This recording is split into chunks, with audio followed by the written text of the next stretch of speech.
bienvenue pour ce live Discord privé où l'on va regarder ensemble une vidéo qui nous a été partagée dans le canal Discord. Et en plus, on va avoir l'auteur de la vidéo ce soir qui va nous expliquer un petit peu plus en détail certains éléments de la vidéo et en plus, vous dans le chat, vous allez pouvoir discuter. Donc, ce live va se dérouler de cette façon. On va regarder ensemble la vidéo qui fait quand même 50 minutes. Et ensuite, on fera un petit peu des questions-réponses. Mais avant, n'hésitez pas, si vous avez des questions relatives à la plongée, on va pouvoir commencer.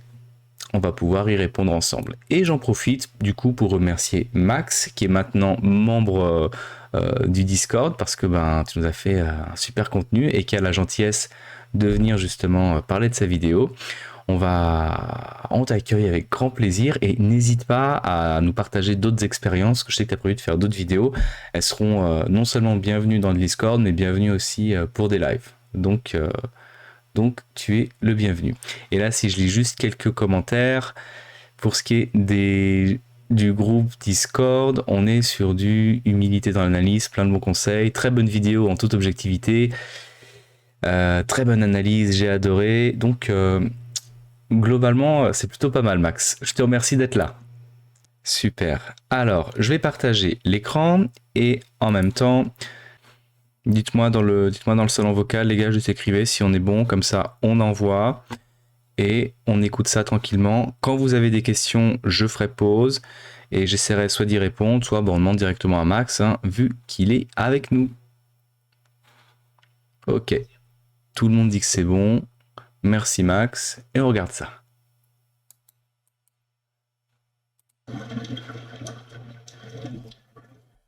Excusez-moi, est-ce que là vous avez le son en double? Parce que là je viens de tout balancer sur mon casque, je viens de voir le chat.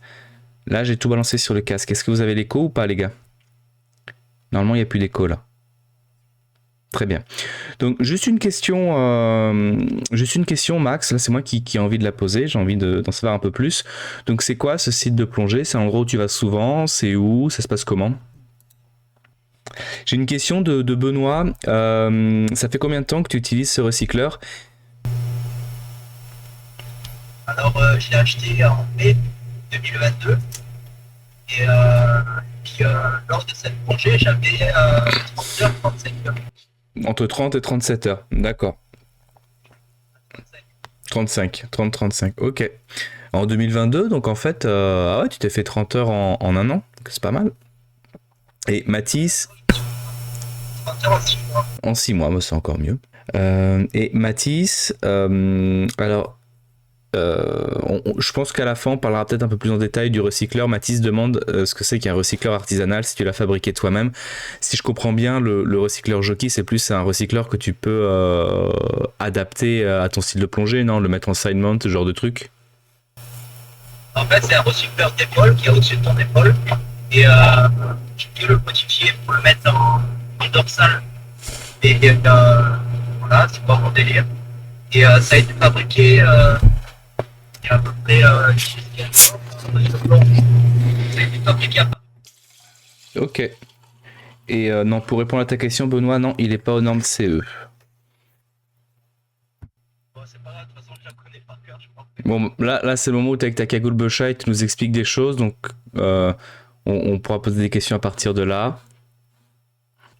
C'est tout bon? C'est bon, il y a le son.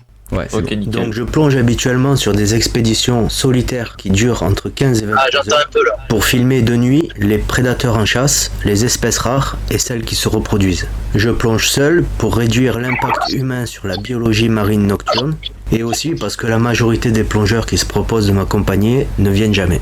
Je fais ça pour rendre hommage à mon père, corailleur sur la côte bleue dans les années 80-90, et pour sensibiliser mon prochain sur l'impact de notre pollution individuelle que je ramasse la nuit sur les plages et dans la mer.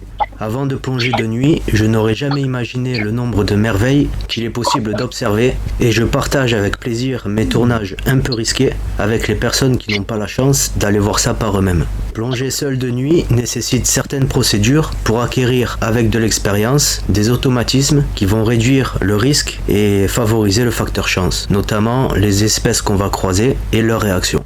Le risque zéro n'existe pas, mais il est grandement lié à la connaissance et à l'entretien du matériel. Je plonge depuis que j'ai l'âge de 6 ans et je vous partage mon retour d'expérience de cet accident de plongée du 23 octobre 2022, le troisième de ma vie.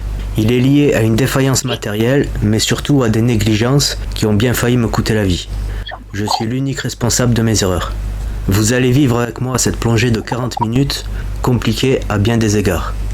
Nous sommes en France, dans le parc national des Calanques de Marseille-Cassis, et plus précisément à la sortie du port de Port-Miou. Donc on est l'après-midi du 23 octobre, j'ai plusieurs petites plongées programmées pour tester un prototype.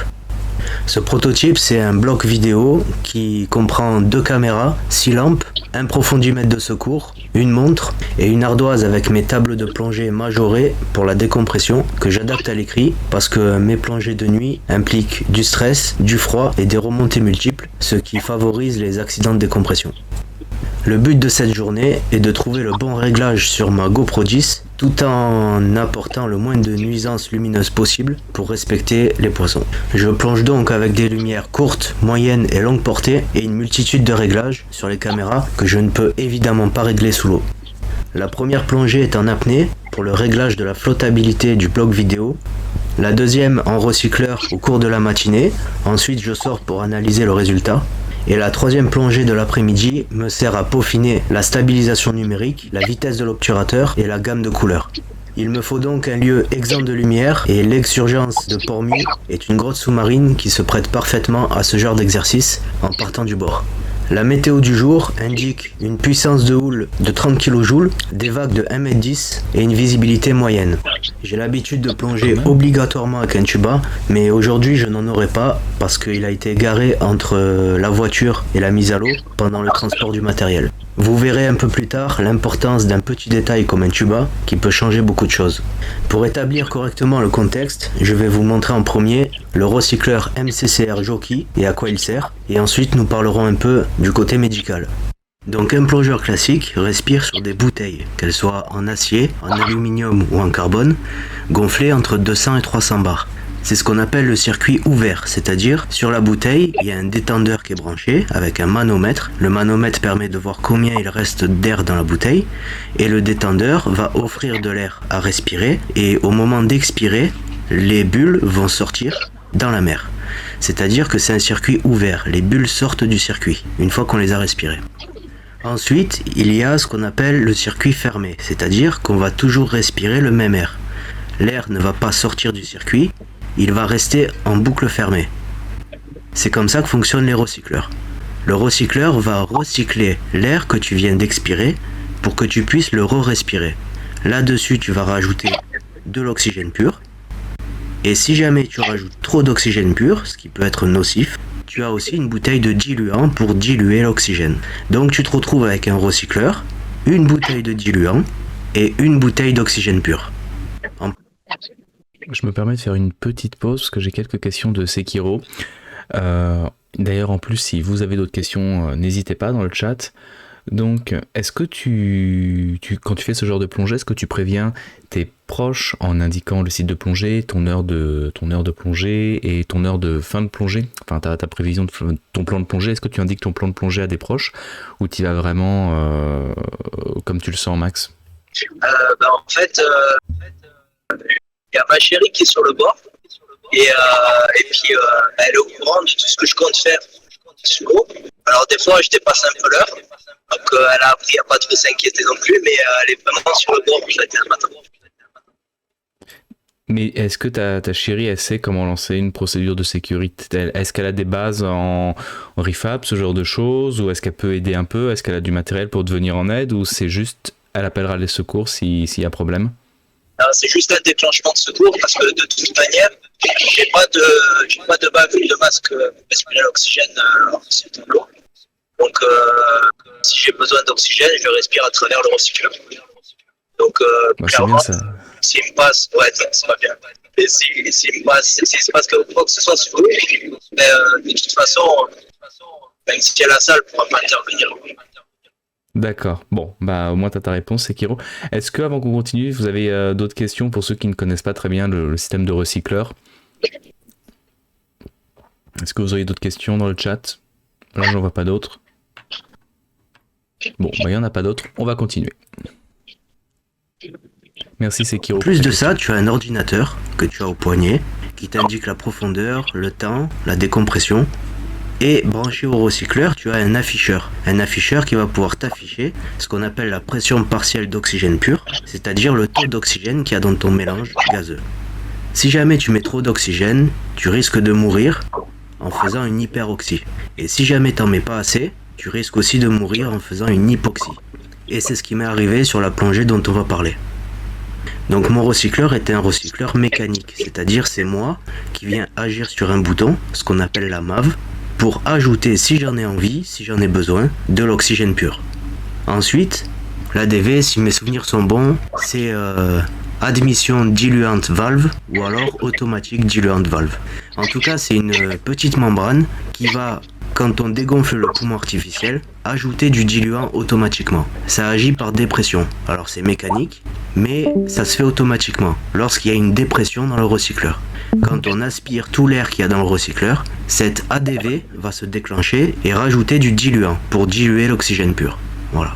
Donc pour mes explorations de nuit, j'ai une bouteille de diluant dans le dos et l'autre bouteille que vous voyez, c'est ce qu'on appelle la BO ou le bail-out. C'est la bouteille de sécurité qui va permettre d'offrir une possibilité respiratoire autre que le système respiratoire sur lequel je respire normalement. C'est-à-dire que si le recycleur prend l'eau ou qu'il y a un tuyau qui claque, je vais pouvoir le mettre de côté et respirer sur la BO, le bail-out. Donc pour vous donner une idée, 7 litres en acier gonflé à 200 bars, ça me donne à peu près 1400 litres d'air à respirer avec la réserve. Donc selon la profondeur et la fréquence respiratoire, on va pouvoir respirer dessus plus ou moins longtemps. Voilà. C'est le principe d'une bouteille, c'est qu'il y a une quantité limitée d'air que tu vas pouvoir respirer dessus. Sur le recycleur, c'est carrément différent. Sur le recycleur, on peut respirer beaucoup plus longtemps.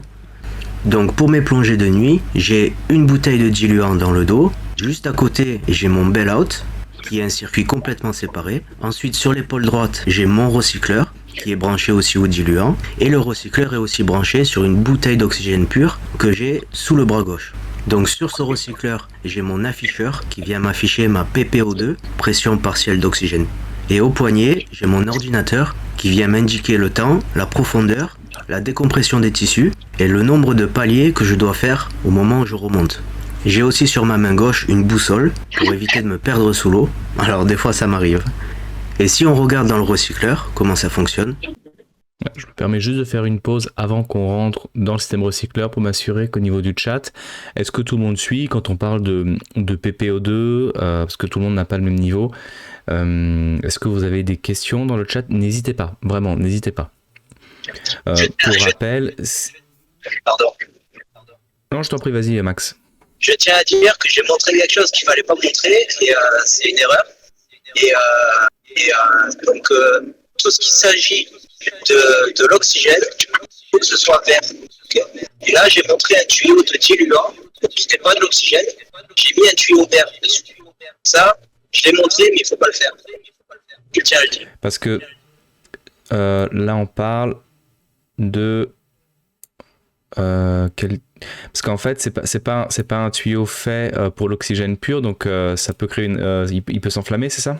Non, c'est pas ça, c'est que peu importe la couleur sur l'oxycline, tout va bien. Par contre, pour les autres plongeurs, du moment où c'est vert, c'est de l'oxygène.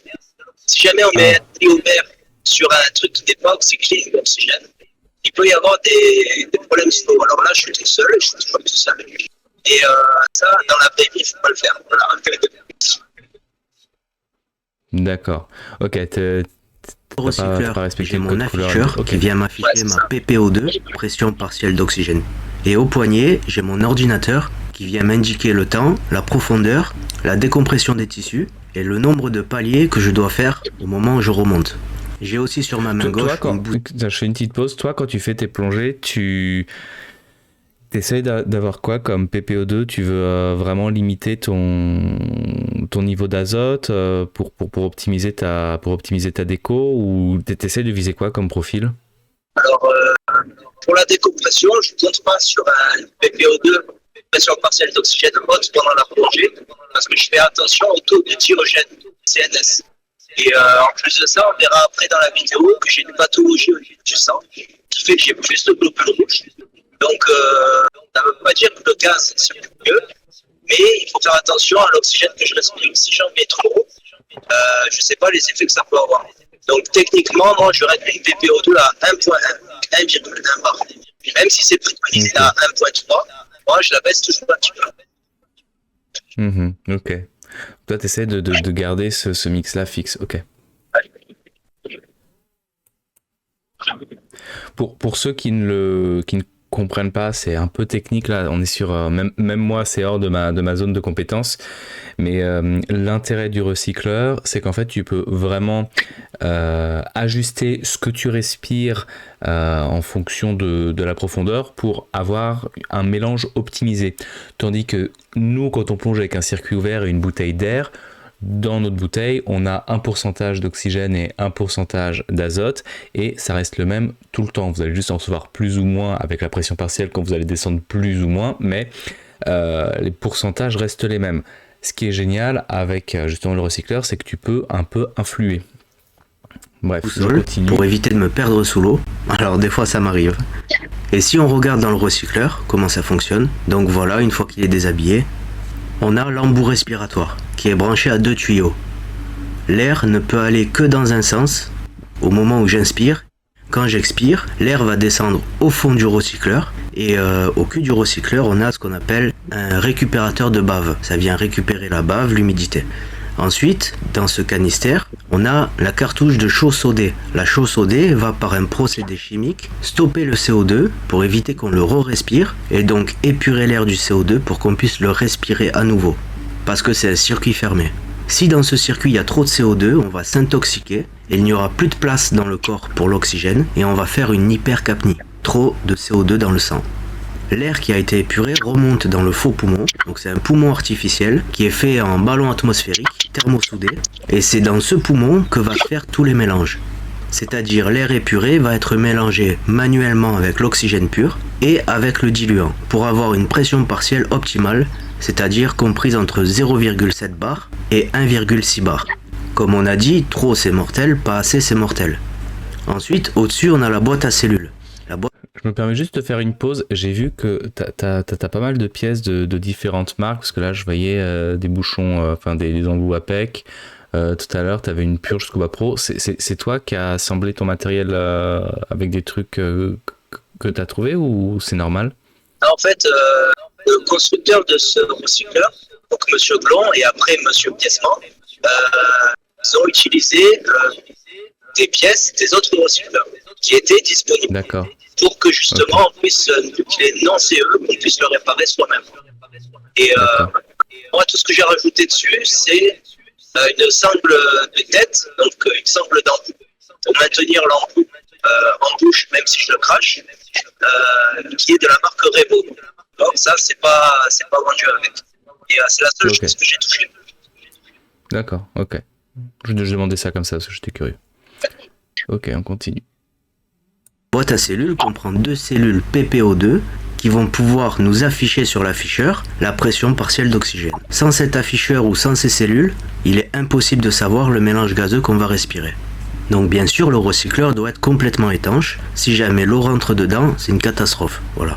Sur le poumon, il y a aussi la valve de surpression. Ça évite que s'il y a trop d'air dans la boucle, qu'on fasse une surpression pulmonaire, parce que les poumons c'est très fragile.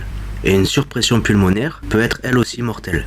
Selon le volume d'air qu'il y a dans cette boucle, c'est-à-dire l'ensemble du circuit, l'ADV va se déclencher ou pas. Quand l'ADV se déclenche, ça rajoute du diluant et ça fait baisser la pression partielle d'oxygène. Sur chaque bouteille de plongée, j'ai un détendeur qui est branché, plus un manomètre, et un tuyau sur lequel je vais pouvoir brancher le recycleur. Ça c'est pour mes plongées de nuit. Pour la plongée du 23 octobre qu'on est en train de parler, j'avais modifié mes habitudes pour avoir un peu plus les mains libres côté gauche où je comptais tenir le prototype de la lampe. Donc j'avais enlevé ma bouteille de secours, la BO qu'il y avait dans mon dos, et je l'avais remplacée par ma bouteille d'oxygène pur, sous prétexte que c'était une plongée de jour à 10 mètres de profondeur, proche du port, et que j'avais beaucoup moins de stress que mes plongées de nuit habituelles. On peut noter que dans la plongée, les habitudes au niveau du matériel font pencher la balance du côté de la sécurité. J'espère que vous avez bien fait la différence entre le circuit ouvert, c'est-à-dire quand on respire sur le détendeur d'une bouteille et que l'air s'échappe dans la mer sous forme de bulle, et le circuit fermé où l'air ne sort jamais du circuit, il est recyclé. Bah, là, j'en profite pour refaire un coup de pause. Le chat, est-ce que là, vous avez tous bien compris la différence pour le coup? Parce que je sais que vous n'êtes pas tous des plongeurs techniques. N'hésitez pas à me répondre, c'est important. Je me permets juste de réinsister. Donc, pour la plongée où il a eu un problème, il a changé. C'est absolument pas un reproche, Max, mais c'est juste pour bien renforcer ce point. Il a non seulement changé son habitude, mais en plus, il s'est enlevé son système redondant. Parce que lorsqu'il plonge d'habitude avec un recycleur, il a un équipement qui lui permet justement, en cas de problème, de passer sur un circuit ouvert à bulles et de remonter tranquillement. Mais là, vu que tu pensais que c'était une plongée tranquillou à 10 mètres, que tu n'en aurais pas besoin, donc tu t'es déchargé d'une bouteille, mais pour le coup, tu as perdu ta redondance. C'est ça, moi je me suis dit en cas de problème, je vais compter sur le détendeur qui est branché sur la bouteille de diluant. Donc l'air à 21% qu'on respire en surface. Et clairement, j'avais plus de redondance en air. Voilà, si jamais j'ai un tuyau, le robinet qui pète, j'ai plus d'air. Voilà. Ok. Bon, on continue. Il est très important de comprendre ce que c'est que la PPO2. Ça va Lima Bravo, c'est pas trop stressant d'ailleurs de te dire qu'il se passe tout ça quand il y a ton chéri qui va à l'eau? La pauvre. La pression partielle d'oxygène. Elle a appris à relativiser. Dans le mélange gazeux. Il y a des recycleurs électroniques qui sont beaucoup plus compliqués, mais aussi beaucoup plus agréables à utiliser, parce que le recycleur va tout faire à ta place. Mon recycleur, c'est un recycleur mécanique, MCCR, Mécanique Complete Closed Circuit Rebreather.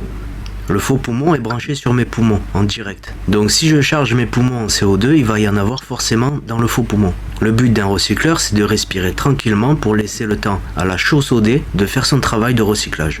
Du fait que le recycleur va recycler l'air qu'on respire, on va beaucoup moins consommer d'air qu'il y a dans les bouteilles. C'est-à-dire avec une bouteille qui offre normalement 45 minutes de plongée, on va avec un recycleur pouvoir faire 10 heures de plongée, même plus.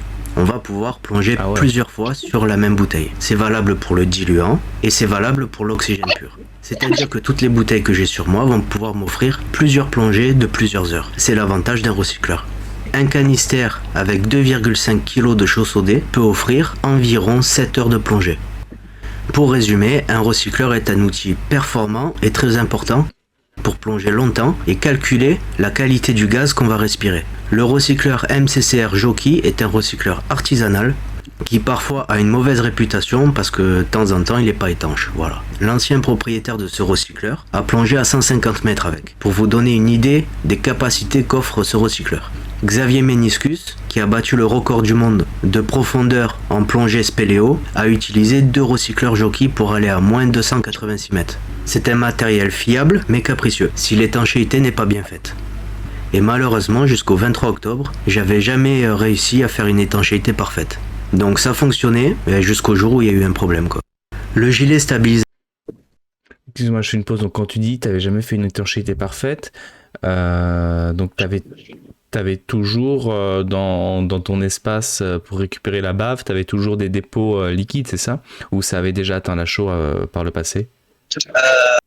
Par le passé, il y a déjà eu des fuites. Quand je l'ai acheté, ce recycleur n'était pas étanche du tout. C'est-à-dire qu'un recycleur non CE, il n'y a pas de formation dessus. Donc ça veut dire qu'on n'a pas vraiment l'info de savoir c'est étanche un peu, beaucoup, passionnément. Voilà. Donc pour certains, 10 secondes, ça suffit. Alors qu'en vrai, 5 minutes, si ça ne tient pas la dépression pendant 5 minutes, c'est un recycleur qui n'est pas étanche et qui ne doit pas être mis dans l'eau. Et moi, ça tenait la minute. J'avais fait un gros effort sur l'étanchéité et il y avait encore des fuites. Et pour trouver les fuites sur ce recycleur, c'est vraiment très compliqué parce que il peut y avoir tellement de possibilités de fuite, que ce soit par l'ADB, les joints des tuyaux, les joints topés. Donc, voilà, j'avais fait de mon mieux et il me manquait l'information qu'il fallait absolument que ça tienne 5 minutes. Voilà. Sinon, on ne plonge pas. D'accord, donc toi, quand tu as acheté le recycleur, il te manquait une information de durée de test sous vide. C'était les 5 minutes, parce que t'as pas eu cette information. Toi, tu testais pendant 1 minute pour voir s'il n'y avait pas de fuite. Alors, en fait, pour que ça tienne la dépression, et là on verra à la fin de la vidéo, j'ai mis le test d'étanchéité comme il était à l'époque, et on voit le petit tuyau annelé, les tuyaux annelés qui descendent petit à petit, je l'ai mis en accéléré. Et D'accord.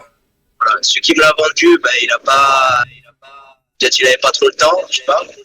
Et puis après, quand on regarde sur YouTube, par exemple, les tutos de montage du Loki, notamment avec Xavier Médiscus, voilà, il s'attarde pas trop non plus sur le test d'étanchéité à la fin. Donc, pour quelqu'un qui achète un recycleur non CE, qui n'a pas toutes les informations, c'est difficile d'évaluer si le recycleur est étanche, pas étanche, plongeable, dangereux. Voilà. Moi, alors, TN Diver, là, je vais continuer la vidéo parce que je pense qu'on le voit justement à la fin pour qu'on se rende compte de la fuite. Et au pire, on pourra en reparler après, mais il y a des images de ça à la fin, apparemment. Donc, je vais. Tu nous le montres à la fin, c'est ça, Max? En fait, je mets une vidéo de 5 minutes 34 en accéléré. Ça veut dire on voit l'espace de 20 secondes, le tuyau qui descend et j'explique tout ce que j'ai expliqué là. Ok. Bah, je pense qu'au pire, TN, on en reparle à la fin de la vidéo. Utilisateur dorsal de la marque Decathlon. Quand je l'ai acheté, je l'ai modifié, c'est-à-dire je l'ai démonté et j'ai rajouté une couche de Cordura par-dessus pour faire une couche protectrice supplémentaire afin d'éviter une crevaison une fois que je suis sous l'eau si jamais j'ai un problème. Ouais, c'est bien ce que tu as fait avec la couche supplémentaire de Cordura. C'est très malin. C'est très malin. Ça m'a sauvé la vie, hein, je te le dis. Là, j'en parle pas dans cette vidéo, mais il s'est passé des trucs. Voilà, Bon, bah, on en parlera dans une prochaine vidéo alors. Ouais, ça va. En haut à gauche, la vignette de la plongée dont on est en train de parler, celle où j'ai eu cet accident.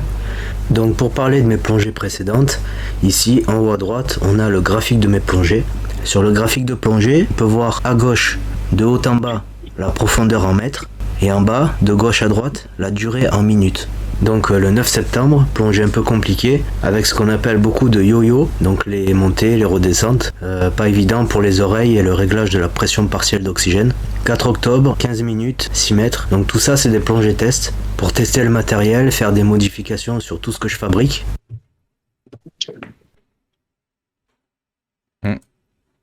Tiens, je crois que j'ai perdu le son. 4 octobre, 21 mètres, 2h34. Donc souvent j'en fais plusieurs par jour. À la fin de cette vidéo, je vais vous montrer comment était l'étanchéité du recycleur. Voilà, pas parfaitement étanche, mais c'était plongeable. Voilà, la preuve des plongées de 2h30 qui se passent bien. Voilà, mais il y avait toujours de l'eau un petit peu au fond du recycleur. Donc ensuite le 9 octobre, 11 mètres, 1h30. Donc celle-là elle va nous intéresser pour établir le contexte de la plongée d'aujourd'hui. Toujours au même endroit, à Port-Miou, mais de l'autre côté. Donc à la fin de cette plongée, voilà, j'avais un petit peu de bave et de flotte au fond du canister.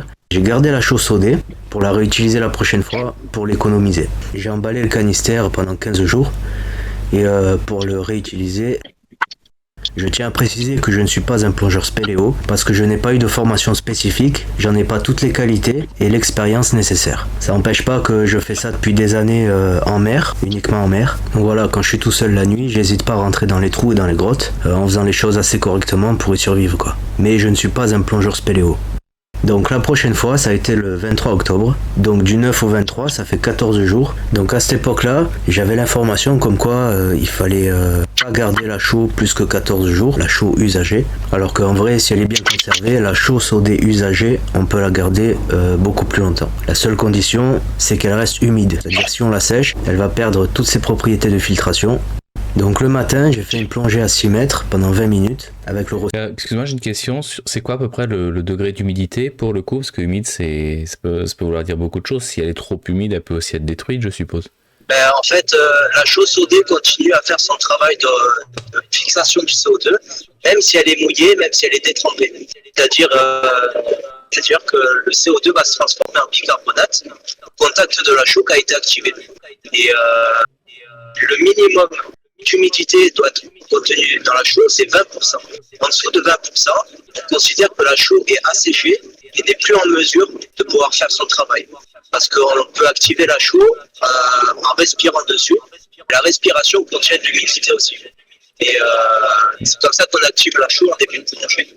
Et une chaux qui a été D'accord. complètement asséchée, ben, c'est une chaux qui est bonne à jeter. Ok. Recycleur. Juste avant ça, j'avais fait une petite plongée en apnée pour tester la flottabilité du bloc vidéo. Ensuite, je suis sorti pendant 1 heure pour analyser les réglages et les améliorer avant la dernière plongée de l'après-midi. Et du coup, après, à 13 h, je suis reparti sous l'eau avec le recycleur en direction de la grotte. Et c'est là que commencent les problèmes. Donc, entre les deux plongées, celle du matin et celle de l'après-midi, j'ai pas refait de test d'étanchéité. Donc le matin, c'était comme toutes les autres plongées, c'était pas parfaitement étanche, mais l'étanchéité était comme d'habitude, comme sur les autres plongées qui s'étaient bien passées. En gros, voilà, ça tenait la minute quoi. Donc pour moi, pas de stress. Donc voilà, ce jour-là, la météo n'était pas au top, comme je l'ai dit tout à l'heure.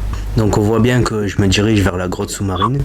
Donc je vais vous expliquer comment ça fonctionne. L'oxygène pur, il est nocif. Il peut être mortel s'il est respiré n'importe comment. Donc en plongée, on calcule l'oxygène par la pression partielle. Elle se calcule en barres. En dessous de 0,7, on risque une hypoxie. Et au-dessus de 1,6, on risque une hyperoxie. Donc l'hyperoxie est très grave sous l'eau, surtout si on est tout seul. Voilà, c'est la mort assurée. Sur moi, j'avais pas de bouteille de plongée de secours. Et ça a été certainement ma plus grosse erreur. Le recycleur en lui-même, il flotte parce qu'il est plein d'air. Donc le but, pour ne pas avoir trop de plomb sur soi, c'est d'aller à 3 mètres et de se caler à 3 mètres pour faire un peu les checks. Et sur cette plongée, le check que j'ai pas fait, c'est le bubble check, c'est-à-dire de regarder visuellement sur le recycleur s'il n'y a pas des bulles qui sortent. Généralement, on fait ça quand on est deux. Donc là, sur ce coup-là, j'ai pas fait de bubble check. Grosse erreur. Grosse erreur parce que finalement le recycleur il a pris l'eau petit à petit, donc ça a été une fuite lente et quand le recycleur se remplit d'eau, il se passe que l'eau de mer se mélange à la chaux sodée, ça crée un cocktail caustique. Donc j'ai eu la chance sur cette plongée de pas boire la tasse à l'intérieur du recycleur avec cette eau de mer mélangée avec la chaux sodée qui est très acide et très brûlante quand on la respire dans les poumons et dans la bouche. Donc là on voit que je palme tranquillement pour éviter de charger en CO2. En fait, ce qui se passe dans le sang, c'est que le globule rouge va pouvoir accueillir un certain nombre de particules de gaz. Donc plus on charge en CO2, moins il y aura de place sur ces globules rouges pour l'oxygène, ok ? C'est ce qu'on appelle une hypercapnie. C'est une intoxication au CO2. On peut aussi appeler ça un essoufflement, mais c'est beaucoup plus grave en recycleur du fait que c'est en circuit fermé et que le CO2 qui se trouve dans le faux poumon ou dans mes poumons ne peut pas être expulsé comme dans un détendeur classique. Un détendeur classique, ça ressort par les bulles et ça part dans la nature. Là, tout reste à l'intérieur. Donc voilà, on y est. Donc une plongée de l'après-midi, il était 13h24.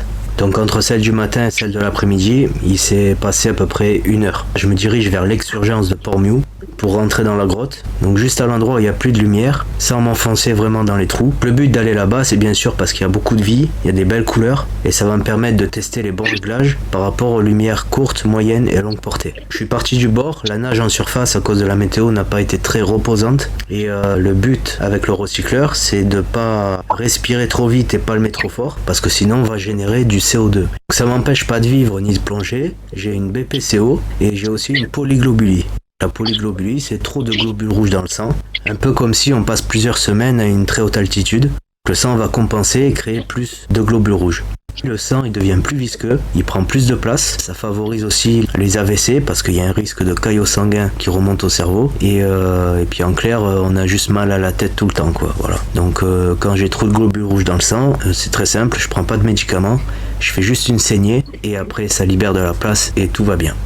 On pourrait croire que plus on a de globules rouges, plus l'oxygène est bien distribué, alors qu'en fait c'est le contraire. On a vu que le sang devient plus épais et plus visqueux, donc en clair il a plus de difficultés à circuler. Voilà. Moi personnellement, je fais attention, comme j'ai un excès de globules rouges, je fais attention de ne pas mettre trop d'oxygène pour pas risquer une hyperoxie. Le corps a une capacité d'absorption de l'oxygène, ce qu'on appelle communément chez les plongeurs le CNS, c'est le taux de Diogène. Et dépasser un taux de 100% de CNS, et ben là ça devient dangereux parce qu'on a respiré une trop longue période d'oxygène et on risque une hyperoxie. Donc le but c'est de pas charger trop en oxygène pour avoir un CNS le plus bas possible. Ce que je savais pas sur le moment, c'est que l'oxygène va réagir avec le CO2. C'est-à-dire un fort taux de CNS en soi, c'est pas très grave. Mais ça devient grave du moment où c'est mélangé avec un fort taux de CO2. Les CNS sont principalement dédiés pour les plongeurs professionnels, donc les scaphandriers, tout ça, ceux qui travaillent sous l'eau et qui génèrent du CO2 de par leur effort. D'accord ? Donc quand on approche des 100% de CNS, il faut faire très attention au CO2 qu'on dégage. parce que les deux mélangés, c'est ça qui déclenche les crises d'hyperoxie. Donc quand on respire en plongée, il y a un échange qui se fait entre l'oxygène qui va rentrer dans le sang à travers les alvéoles pulmonaires et le CO2 qui va sortir du sang par les alvéoles pulmonaires et être expulsé à l'extérieur du poumon. Donc ce qui se passe quand on respire mal, c'est qu'il y a un excès de CO2, donc le CO2 va rester dans les poumons ou dans le faux poumon, ce qui fait que le taux de CO2 va augmenter et créer ce qu'on appelle un essoufflement ou une hypercapnie. Dans ces cas-là, en circuit ouvert, c'est-à-dire quand on respire sur des bouteilles par un détendeur, il faut souffler un maximum, évacuer le CO2 qui se trouve dans les poumons. Le corps n'a pas le réflexe d'expirer pour évacuer le CO2. Et là aujourd'hui c'est exactement le contraire qui s'est passé. C'est-à-dire que j'avais pas besoin de faire un effort pour expirer, mais il fallait que je fasse un effort pour inspirer. J'ai compris qu'il y avait un problème dans mes gaz. Vous allez voir plus tard ce que j'ai fait pour remédier à ce problème. Tout se règle par la fréquence respiratoire. Plus on respire, plus l'échange gazeux va se faire dans les poumons à travers les alvéoles pulmonaires. Et le but dans un essoufflement, c'est d'expirer un maximum pour faire sortir le CO2 qui se trouve du coup dans les poumons, pour le faire sortir aussi de l'organisme. Donc en plongée CCR, donc en recycleur, il y a une procédure qui dit que dès que tu es plus sûr du gaz que tu respires, il faut que tu passes sur la bouteille de secours, ok? Donc là j'avais pas de bouteille de secours, j'avais pas de bail-out, donc j'avais un détendeur sur la bouteille de diluant. Donc la bouteille de diluant, dedans j'avais du gaz classique, donc 21% comme celui qu'on respire en surface. Donc on va regarder une petite vidéo qui explique très brièvement ce qu'est une hypercapnie, donc un excès de CO2 dans le sang, et les réflexes du corps face à une hypercapnie. Le lien de la vidéo originale est dans la description de cette vidéo. Schématiquement, la fréquence ventilatoire est régulée par différents groupes de récepteurs dans le corps. On trouve des chémorécepteurs centraux au niveau du bulbe rachidien qui sont sensibles à la variation de pH dans le LCR, le liquide céphalorachidien. Or, il se trouve que l'un des principaux déterminants du pH, c'est le CO2, le dioxyde de carbone. Quand le CO2 augmente, le pH baisse et ces récepteurs vont provoquer une augmentation de la fréquence ventilatoire pour éliminer le CO2 en excès. Il existe aussi des chémorécepteurs périphériques. Eux sont situés au niveau des carotides et au niveau de la crosse de l'aorte. Et ils sont eux notamment sensibles à la PaO2 et à la PaCO2. La PaO2 et la PaCO2, c'est la pression de l'oxygène et la pression du dioxyde de carbone dissous dans le sang artériel. C'est d'ailleurs des mesures qu'on recherche quand on fait un gaz du sang. En pratique et en temps normal, la PaCO2, qu'on appelle aussi la capnie, c'est le principal stimulus de notre corps pour adapter la ventilation. C'est aussi le plus sensible. Or, chez certains BPCO, leur capnie est déjà extrêmement élevée de façon chronique. On dit donc qu'ils sont hypercapniques. Chez ces patients, ce stimulus est désensibilisé. Ces patients ne sont plus capables de réagir efficacement face à une hypercapnie. Et du coup, il leur reste quoi à ces patients comme mécanisme de régulation de la ventilation? Souvenez-vous des chémorécepteurs périphériques. Il leur reste la variation de l'oxygène dans le sang. Parce que le risque chez ce patient hypercapnique et qui a perdu ses capacités de réguler sa respiration sur la base du CO2 et qui n'a plus que l'O2 pour adapter sa ventilation, un afflux massif d'oxygène tout d'un coup va faire que ces récepteurs à l'oxygène vont se dire que tout va bien, donc vont provoquer une hypoventilation, donc une hypoxie et une aggravation de l'hypercapnie. On traite en premier ce qui tue en premier. Or, l'hypoxie, c'est-à-dire l'inadéquation entre les besoins des tissus pour fonctionner et l'apport en oxygène, ça tue beaucoup plus vite que l'hypercapnie. Ensuite, on donne de l'oxygène en quantité suffisante pour restaurer une saturation pulsée en oxygène, SpO2, aux alentours de 90%. En attendant, vous aurez parfaitement réagi face à la détresse vitale immédiate en augmentant sans aucune hésitation, si besoin, le débit d'oxygène. Comme d'habitude, tout ce que nous affirmons est sourcé. Nous avons utilisé principalement des sources de la Société de réanimation en langue française et de la Société française de pneumologie. Donc la PaO2 diminue d'autant que la PaCO2 augmente. Voilà, c'est ce que je disais. Un globule rouge, il a une capacité de fixer sur lui un certain nombre de particules de gaz. Et plus il y a de CO2, moins il va y avoir d'oxygène. On peut en rajouter autant qu'on veut de l'oxygène. Il faut d'abord évacuer ce CO2. Donc depuis ma deuxième mise à l'eau de la journée en recycleur, j'entends des bulles au fond du canister. Ça m'était déjà arrivé sur d'autres plongées où j'avais beaucoup bavé et du coup il y avait de la bave et de l'humidité au fond du canister et dans le tuyau expiratoire. Je me suis pas inquiété. Au début de la plongée, les cellules qui indiquent la pression partielle d'oxygène indiquaient 1.2, 1.3. Au milieu de la plongée, vers les 10-15 minutes, je me suis calé à 1.1, mon réglage optimal. Donc ce qui s'est passé, c'est que petit à petit, l'eau de mer, elle est rentrée dans le recycleur parce qu'il y avait une petite fuite au niveau de la membrane de l'ADV. Et une fois que l'eau de mer s'est mélangée avec la chaux sodée, ça fait un genre de cocktail caustique. J'ai eu la chance sur cette plongée de ne pas respirer cette eau qui était mélangée avec la chaux sodée. Parce que des fois, dans cette situation, l'eau remonte jusqu'à dans la bouche parce que le recycleur s'est rempli et ça vient brûler la bouche et les poumons. Donc ce qui s'est passé dû à la fuite du recycleur, c'est que les cellules PPO2 se sont figées et je m'en étais pas rendu compte. Voilà, les deux cellules indiquaient la même chose. Donc depuis la 15e minute de plongée, les cellules indiquaient 1.1 et pour moi, j'avais pas besoin de rajouter de l'oxygène. Voilà. En vrai, comme les cellules étaient figées, petit à petit, j'ai manqué d'oxygène et je me suis retrouvé dans un état où j'étais complètement défoncé, quoi. Voilà. L'hypoxie est venue très doucement et je m'en suis pas rendu compte. Et quand je m'en suis rendu compte, je respirais plus d'oxygène depuis des longues minutes. Donc ça n'a rien à voir avec une narcose, ce qu'on appelle l'ivresse des profondeurs. N'oublions pas que j'étais en train de palmer direction la grotte et que je fournissais des efforts, donc je fabriquais du CO2 en masse. Donc c'est très différent de la narcose, c'est beaucoup plus insidieux. C'est pas quelque chose que tu vas comprendre tout de suite, surtout si ça t'est jamais arrivé. Moi je le vois après coup sur les vidéos que j'étais complètement ailleurs parce que je tenais plus la caméra droite et que je commence à m'amuser avec ce que je trouve sur le fond. Donc là on a vu tout à l'heure que je me suis amusé avec une clochette sous l'eau. Voilà, ça incite à faire des trucs complètement débiles, quoi. J'arrive devant la grotte de Port-Miou et là je suis complètement ailleurs. Pour moi, à partir de là, et sur le moment, ça n'a pas été très long. Pourtant, on va voir dans la vidéo que ça a été très long. Voilà, il y a des checks que j'ai fait qui pour moi ont mis 20-30 secondes et qui en vrai ont duré 4 minutes. Donc mon temps de réaction a été amoindri et ça a clairement pas joué en ma faveur. Là. Je vais faire quelques avances rapides. Donc voilà, à partir de maintenant, je vais t'expliquer tout ce que j'ai fait comme je l'ai fait. Donc je regarde mes cellules, ça indique 1.1 ou un tout petit peu plus. Donc là, j'ai l'ADV qui s'est déclenché, ça a rajouté du diluant. Donc généralement, quand ça rajoute du diluant, j'ai la pression partielle d'oxygène qui baisse rapidement. Donc instinctivement, j'ai rajouté un peu d'oxygène. J'ai regardé mes cellules, elles indiquaient 1.1, donc les deux étaient d'accord entre elles.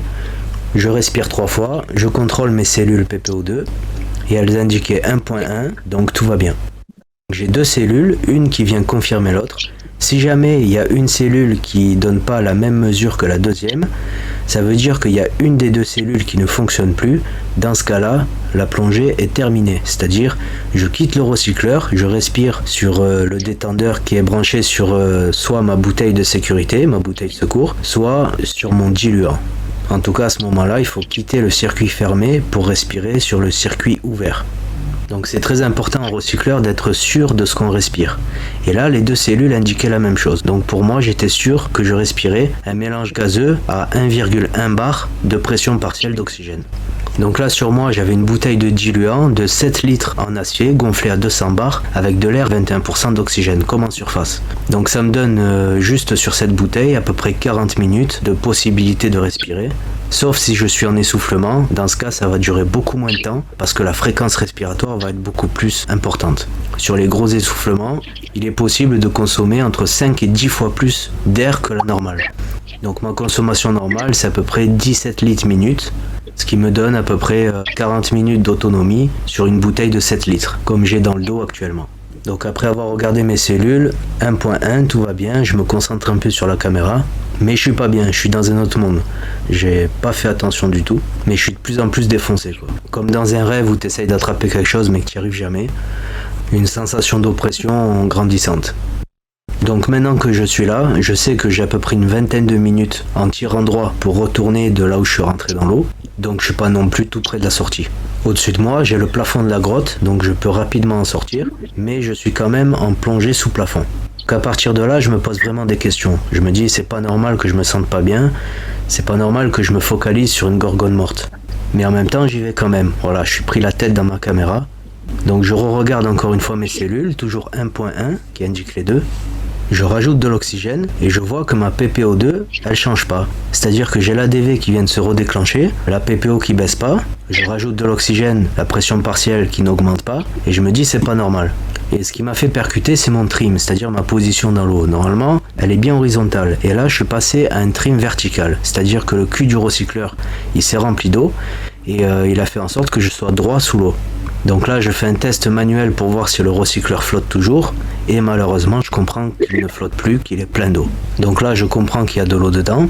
Je remarque aussi que la capacité respiratoire du poumon du recycleur diminue de plus en plus. Donc tout est en train de se remplir d'eau.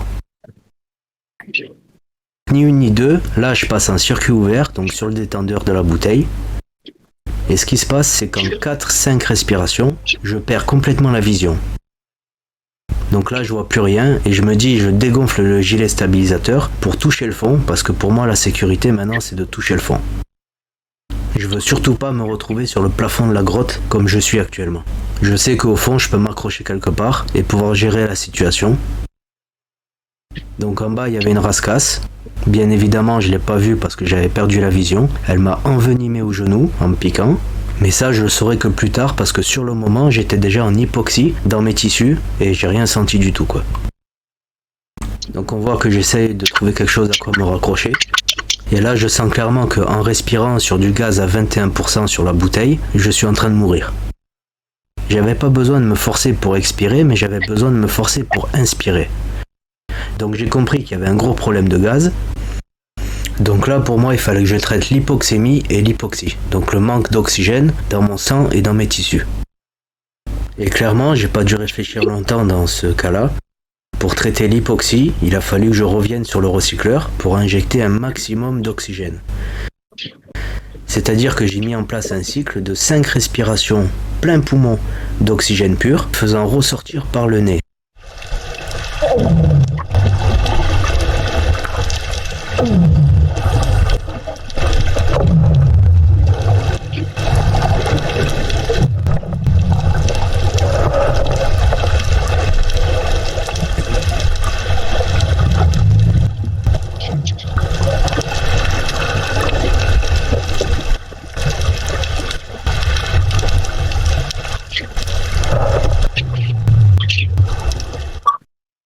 Donc à 10 mètres de profondeur, l'oxygène pur a une pression partielle de 2 bars, ce qui est déjà officiellement trop pour le corps. Donc le voile noir qui s'était installé devant mes yeux s'est dissipé, donc ça a très bien marché. J'ai pu retrouver du coup la bonne direction pour repartir. Et après ça, je suis passé sur le détendeur, donc en circuit ouvert, dans le but d'expulser un maximum de CO2. Donc ça m'a permis de voir où c'est que j'évolue, de pouvoir reprendre le chemin du retour, et aussi de contrôler les gaz qui rentrent et qui sortent dans mon corps. Ce qui était important pour moi, c'est déjà de savoir où je suis et ensuite de reprendre la bonne direction pour rentrer à la maison. Donc là, je prends le chemin du retour, j'ai réussi à retrouver la bonne direction. À partir de là, j'ai décidé de rester le plus au fond possible parce que je savais que le fond allait m'amener vers la surface, parce qu'il remontait petit à petit. Il faut pas oublier qu'en surface, il y a 1,10 m de vague, que je suis au pied des falaises et que je n'ai pas de tuba. Donc mon gilet stabilisateur dorsal me pousse la tête dans l'eau. Donc si jamais je me retrouve en surface et que je peux pas sortir de l'eau tout de suite, je vais me retrouver à me noyer en surface. Donc le but, c'est de rester au fond, d'évoluer petit à petit parce que je sais que plus loin il y a un rocher où je peux sortir, et de contrôler ce que je respire en alternant entre le recycleur en circuit fermé et la bouteille en circuit ouvert. Voilà, le but aussi c'était de pas trop remonter rapidement parce que dans ces situations dégradées. Je me permets juste de refaire une pause, je vais être sûr de bien comprendre. Donc du coup, là, si tu passais en circuit ouvert, vu que tu avais un mélange avec pas assez d'oxygène et que ton corps était déjà saturé, enfin que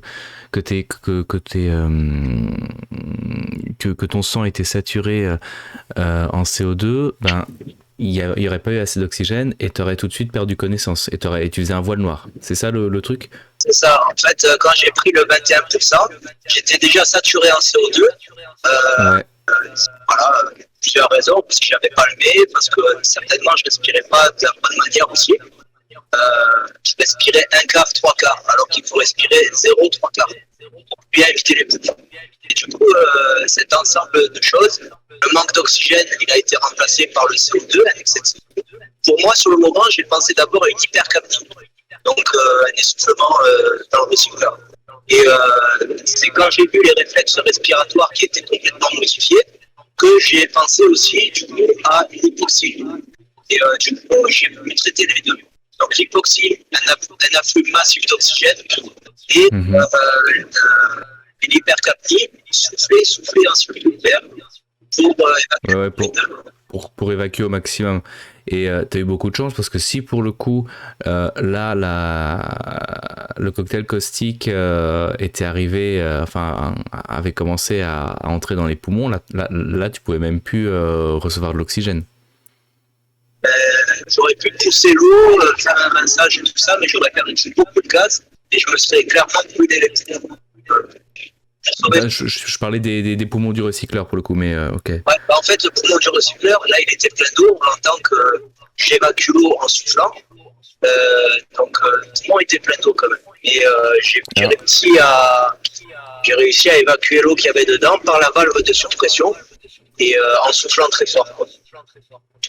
Alors, si je peux me permettre de répondre à Lima Bravo pour le coup, alors il a eu de la chance, ouais, mais t'as surtout incroyablement bien gardé ton sang-froid, hein, parce que pour avoir un voile noir et te dire après, généralement on sait pas comment on réagit dans ces cas-là, quoi. Des fois il y a l'instinct de survie qui est plus fort et donc qui te permet justement mécaniquement de chercher la solution, mais tu peux aussi juste vriller complètement, quoi. Et là, si t'étais remonté à la surface, t'aurais pris le risque de perdre connaissance à la surface, et vu que t'es sur un gilet avec un gilet wing, ça veut dire que le boudin qui lui permet de flotter est dans le dos et pas comme un gilet stabilisateur comme on a dans les centres de plongée qui nous permet d'être vertical. Si tu perdais connaissance, tu retombais la tête dans l'eau et tu risquais de te noyer aussi avec les vagues. C'était ça ton angoisse. En fait, même si je perdais pas connaissance, avec tout le matériel que j'ai sur moi, il est impossible de garder la tête de l'eau avec un gilet stabilisateur dorsal. C'est-à-dire que je suis en combinaison humide de 7 mm, donc ça implique d'avoir sur moi minimum 14 kg de plomb. Mais pourquoi tu aurais pu les larguer, les plombs arrivés à la surface? Tu te dis, foutu pour foutu, je remonte, parce qu'en plus, t'étais pas saturé en azote, t'aurais pu remonter et abandonner tes plombs, non? Ou c'était pas envisageable? Non, pour moi, c'est pas envisageable. Voilà, tant que j'ai pas de tuba, je me retrouve pas à la surface avec 1m10 de vague. Sauf si j'ai la possibilité de sortir. Pour moi, c'était ça, il n'y avait pas d'autre solution.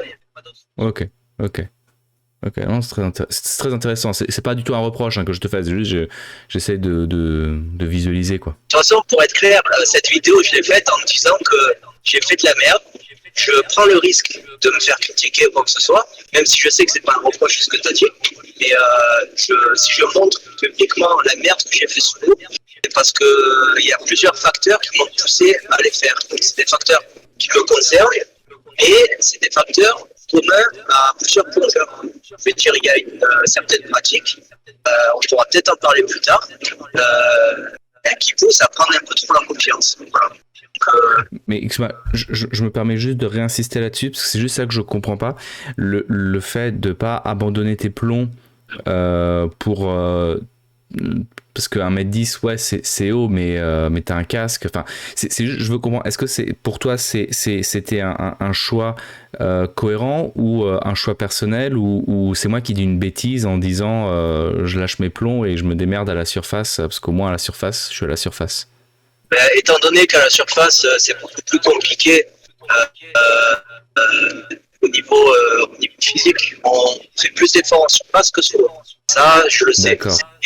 Et la seule procédure qui implique de larguer les plombs, c'est que je n'arrive pas, par mes moyens ou par le moyen du gilet stable, à remonter.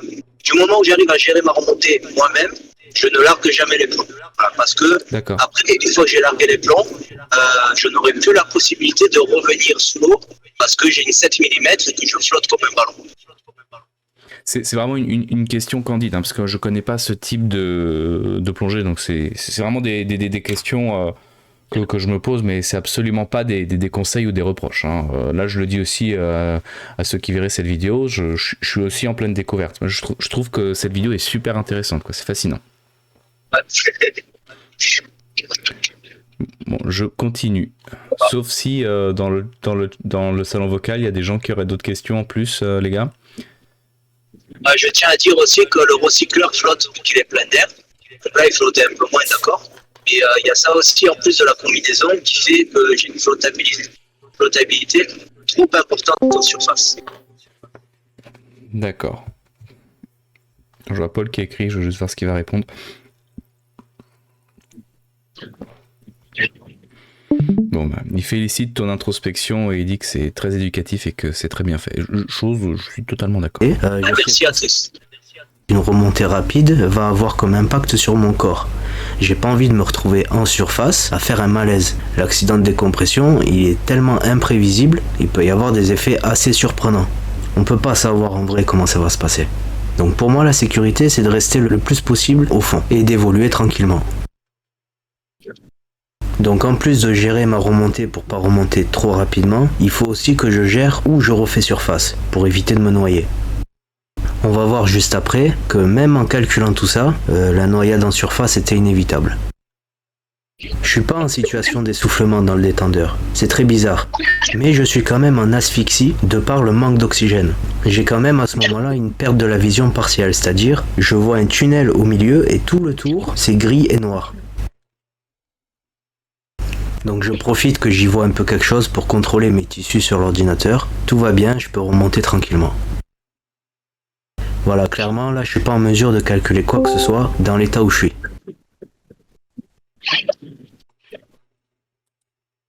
Et à ce moment-là, je suis en train de lutter sur ce qui est le plus grand risque chez le plongeur, c'est la crise de panique.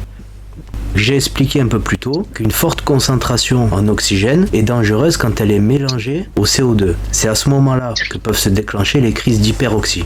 Ça commence par une tension dans le corps et des tremblements. Et là, ce qui est en train de se passer, c'est que petit à petit, j'ai de plus en plus de mal à gérer les crises de panique que je sens arriver. Donc on peut voir sur le graphique à droite, à partir du moment où je remonte, toutes les pointes descendantes, c'est les crises de panique refoulées. Donc de ce que je vois, il y en a eu 1, 2, 3, 4, 5. Et la dernière qui a été très violente.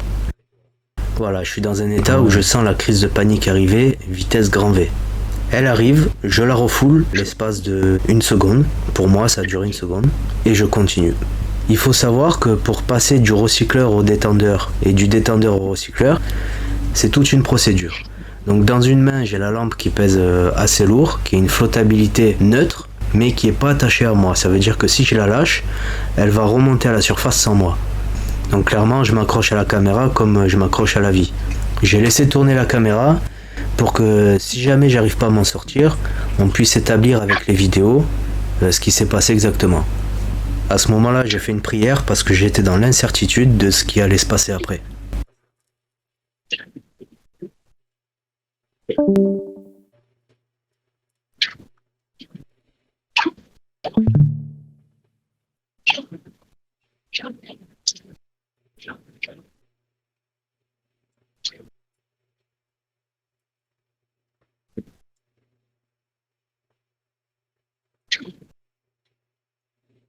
Donc le temps presse, je suis au bout de mes forces, je suis complètement intoxiqué, je suis à l'ouest complet, la surface est proche, je suis à 4 mètres de profondeur, je suis à peu près au bon endroit pour sortir de l'eau, le rocher que je connais il doit pas être très loin, je vous montre un aperçu du rocher sur lequel je compte sortir. C'est quand même de l'escalade, hein. Ça se voit pas comme ça. Ah ouais, donc tu dois quand même faire un effort. Donc là, le but c'est de remonter maintenant. Voilà, là je suis en surface. Et ce qui se passe, c'est que je vois le rocher, je suis à peu près à une dizaine de mètres du bord. Je me prends les vagues toutes les 4 secondes. Et à chaque vague, je bois la tasse. Donc le temps de m'en remettre, je me reprends une autre vague. Et je me retrouve en surface en train de me noyer. Voilà, là j'ai pas de tuba. J'ai enlevé le détendeur, j'ai enlevé le recycleur. Je respire plus sur rien du tout. Donc là clairement je suis en train de me noyer. À aucun moment j'ai regardé combien il me restait dans la bouteille. Donc là je remets le détendeur en bouche pour arrêter de me noyer et je regarde autour de moi qu'il n'y ait pas de bateau parce que bon, on est à la sortie du port. Et je me dirige vers le rocher, vitesse grand V. Il faut absolument que je m'accroche quelque part et que je reprenne mon souffle. Donc là je sais pas combien il me reste dans la bouteille et on verra plus tard que en fait j'étais déjà en réserve. Il me restait 40 bars dans la bouteille, donc il était temps de sortir quoi. Donc sur la bouteille, j'ai calculé après, j'ai consommé à peu près 800 litres d'air en 15 minutes, soit 3 fois plus que ma consommation habituelle de 17 litres minutes.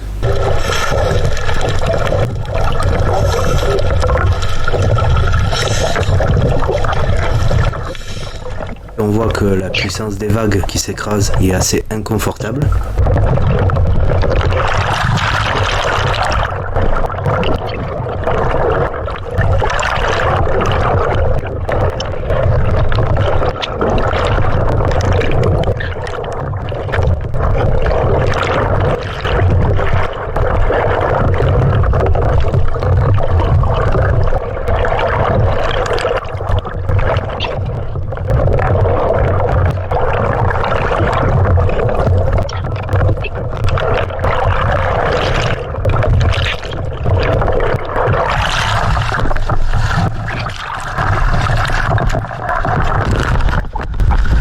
Le but c'est que je reprenne mon souffle et que je puisse me déséquiper pour sortir de l'eau.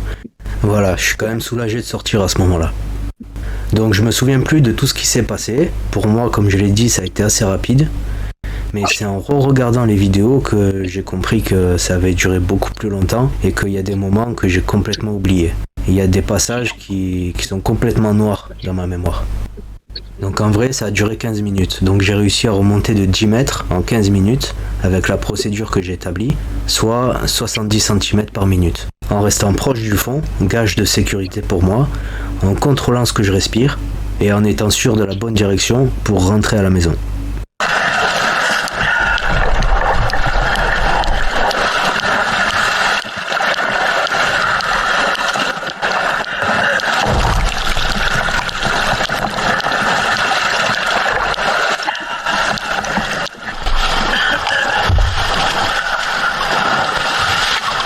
Donc une fois sorti de l'eau, je me suis très bien remis rapidement au niveau de la respiration.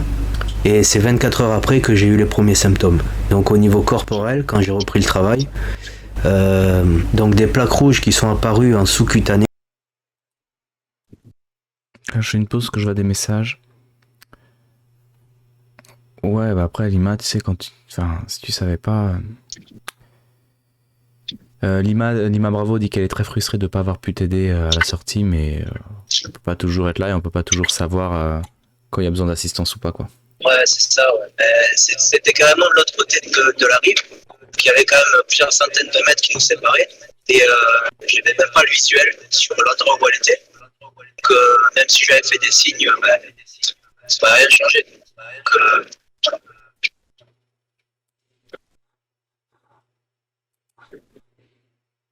Donc, partout sur le corps, elles étaient douloureuses, donc c'est les tissus qui avaient morflé quoi. Qu'ensuite au niveau neuronal, j'avais du mal à me concentrer et j'arrivais plus à tenir le camion entre les lignes, donc je suis chauffeur routier de nuit, j'ai un 44 tonnes, et quand j'étais au téléphone, je bégayais. Donc j'ai compris qu'au niveau des neurones, j'avais pris un coup. Pour éviter des séquelles au niveau des neurones, je suis parti voir mon médecin qui m'a mis une semaine sous oxygène médical entre 1 et 5 litres minute, 8 heures par jour. Donc voilà, au bout de 24 heures, j'avais plus de problèmes de concentration et tout ça. Et puis au bout de 5-6 jours, j'avais les plaques rouges qui avaient disparu. Les plaques rouges, elles étaient dues plutôt à des contusions dues à la remontée, ou c'est aussi un effet de l'hyperoxie ou de l'hypercapnie? En fait, trop d'oxygène, ça fait que j'ai senti une tension dans mon corps. C'est pour ça que j'avais du mal à gérer les crises de panique de plus en plus. Okay, et en plus d'avoir joué avec l'hyperoxie à la fin, avant ça c'était l'hypoxie. Voilà. Le fait que j'ai perdu la vision, que j'ai pas senti la rascasse qui me pique, et puis tout ça, et certainement un début d'accident de décompression, parce que les plaques rouges c'est aussi un effet des accidents de décompression. Donc après, je sais pas, voilà, j'étais pas dans mon corps, donc je peux pas savoir si les plaques rouges en sous-cutané c'était dû au manque d'oxygène ou aux bulles qui sont dilatées trop vite. Enfin, faut penser que c'était déjà la troisième plongée de la journée et qu'il y avait eu beaucoup de stress. Alors, voilà. L'effet qu'il y a eu beaucoup de stress, ça modifie tout ce qu'on peut connaître. J'en ai une question de Benoît, de Brolo, qui est très pertinente. Est-ce que tu as vu un médecin généraliste ou tu as vu un médecin spécialisé hyperbare plongée? Alors généraliste parce que c'était déjà 48 heures après ce qui s'était passé là. Moi j'avais déjà fait un aller-retour à Paris en camion. Donc clairement quand j'ai percuté, voilà, j'étais dans le camion proche de Paris.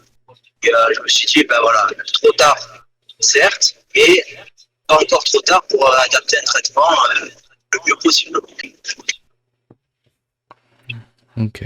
Aucune douleur au poumon après ça. J'ai fait un récapitulatif de mes erreurs. Je pense qu'en premier, pas de BO, pas de bail-out ou de bouteille de secours. En deuxième, mauvais état du matériel, c'est-à-dire surtout l'étanchéité du recycleur.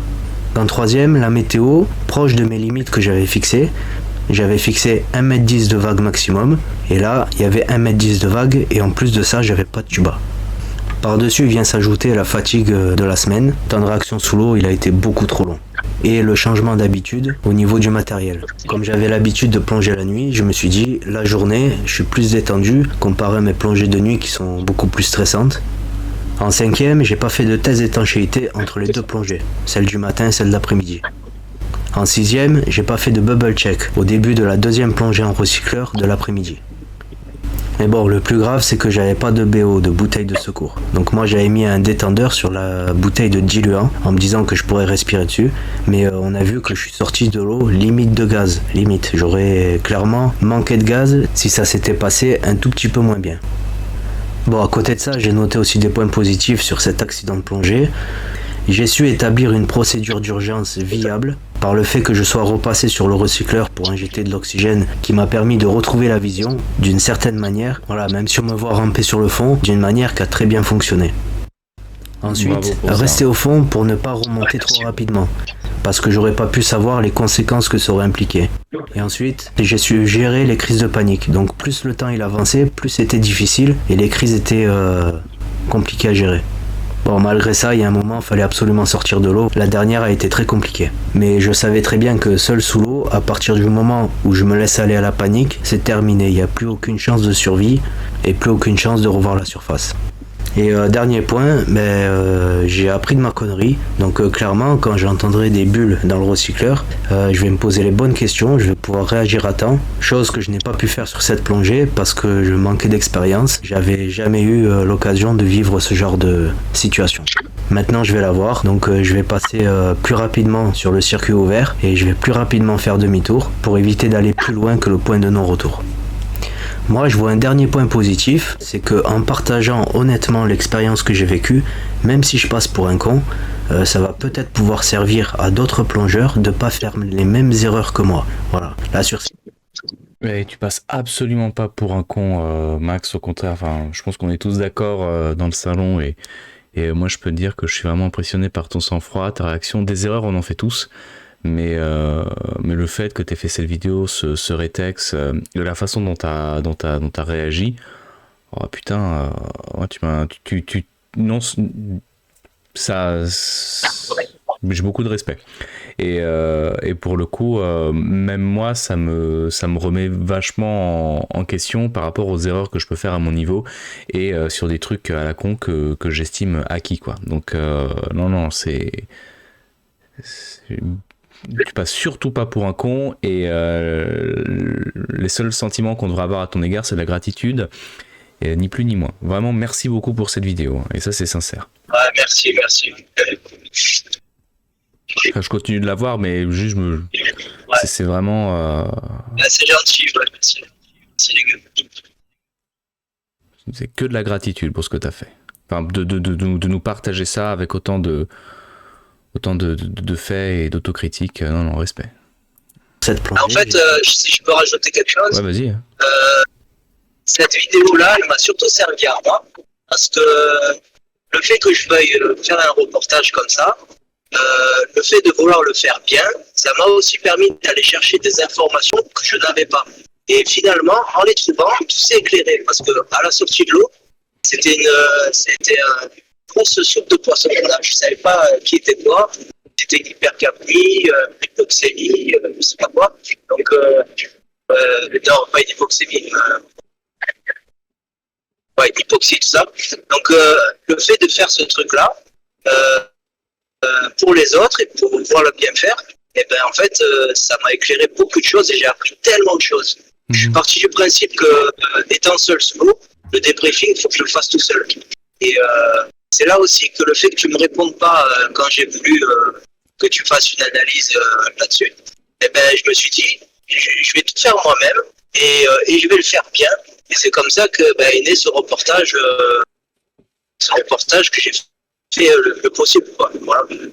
Bah, bon travail, vraiment très bon travail. Et je me permets aussi de rajouter un truc. Alors je pense pas que t'en auras parce que vraiment c'est très très bien fait. Mais si t'as des retours négatifs ou des gens qui viennent expliquer des trucs, c'est très très simple d'expliquer des causes quand tu regardes une vidéo ou quand t'es tranquille ou quand t'as le temps de réfléchir ou de faire des recherches. Ce qui est plus difficile, c'est quand tu es sur le terrain, que tu dois prendre des décisions et que tu as le stress et tout ce qui s'accumule, quoi. Donc, non, c'est... Mais c'est bien que tu aies fait cette vidéo, vraiment. J'en suis qu'à 47 minutes, il reste encore 5 minutes, mais 6 minutes, mais vraiment très bien. Au moins, c'est à tout le monde. Ouais, c'est ça, mais c'est ce que dit Gaël, sous l'eau, t'as pas Google. Non, il n'y a pas Google sous l'eau. Il n'y a pas Google. Mais voilà, mais même moi, je me rends compte, hein, des fois j'ai fait des bêtises où je me dis, mais t'es un imbécile. Mais sur le coup, à l'instant T, tu t'en rends pas compte. Là, moi, je suis en train d'écrire une vidéo. Ça fait 1 an que j'essaie de l'écrire, où j'essaie d'expliquer ce que je foutais en apnée à 30 mètres de profondeur dans une grotte. Et j'arrive toujours pas à l'expliquer, tu vois. Et c'est vrai que sur le coup, quand tu dis ça à froid, tu te dis, mais c'est complètement con. Oui, mais sur le coup, ça l'était pas. Mais donc c'est en ça où c'est super bien de pouvoir faire son autocritique, son retour et comprendre et réfléchir à tout ça, quoi. Je vous raconterai l'histoire à la fin. Ah, je lis ce que disent les autres. Excuse-moi. Donc c'est justement la prise de décision en étant défoncé au CE2, limite crise de panique qui impressionne. Ouais, c'est ça, là. Le fait que tu arrives à garder ton sang-froid, d'être assez lucide malgré ton état pour te dire va y avoir des crises de panique. Je sais pas s'il y en a dans le salon vocal quand j'ai eu des crises de panique. Ça m'est arrivé une fois et c'était dans un hôpital en plus, donc j'avais aucune raison. Mais t'as tout le corps qui part en cacahuète et qui commence à se tétaniser ou trembler. C'est impressionnant. Enfin, je sais pas à quoi ça ressemble avec toi, mais le fait de le conscientiser et de le projeter et de se dire bon, il y a ça va passer, de toute façon faut que ça passe, sinon j'ai pas le choix, c'est impressionnant, c'est impressionnant.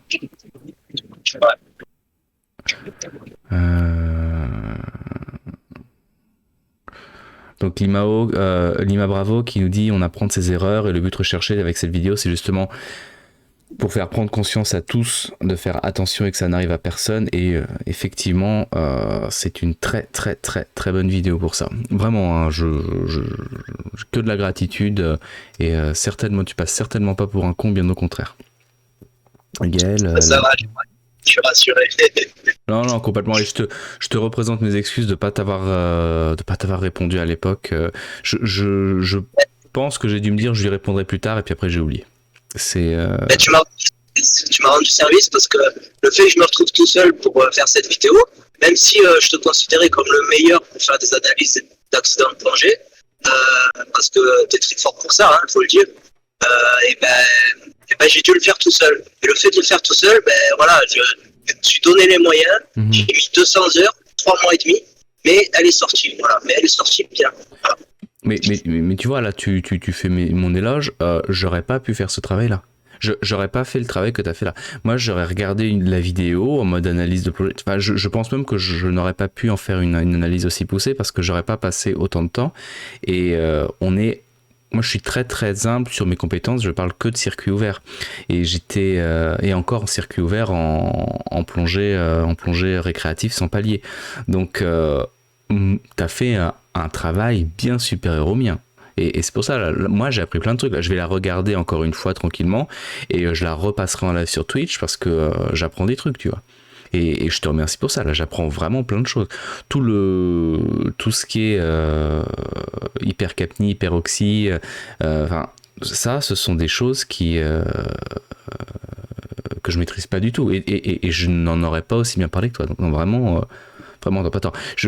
On va arrêter de se faire des compliments parce qu'il reste encore 6 minutes et puis après on se fait plein de compliments à la fin.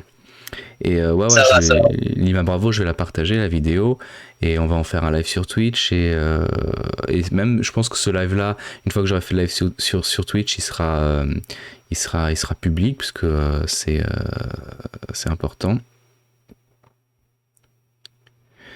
On regarde la fin de la vidéo TN mais ta question est super pertinente, on la garde en tête. TN qui dit j'ai eu des critiques sur cette vidéo pour plonger son binôme.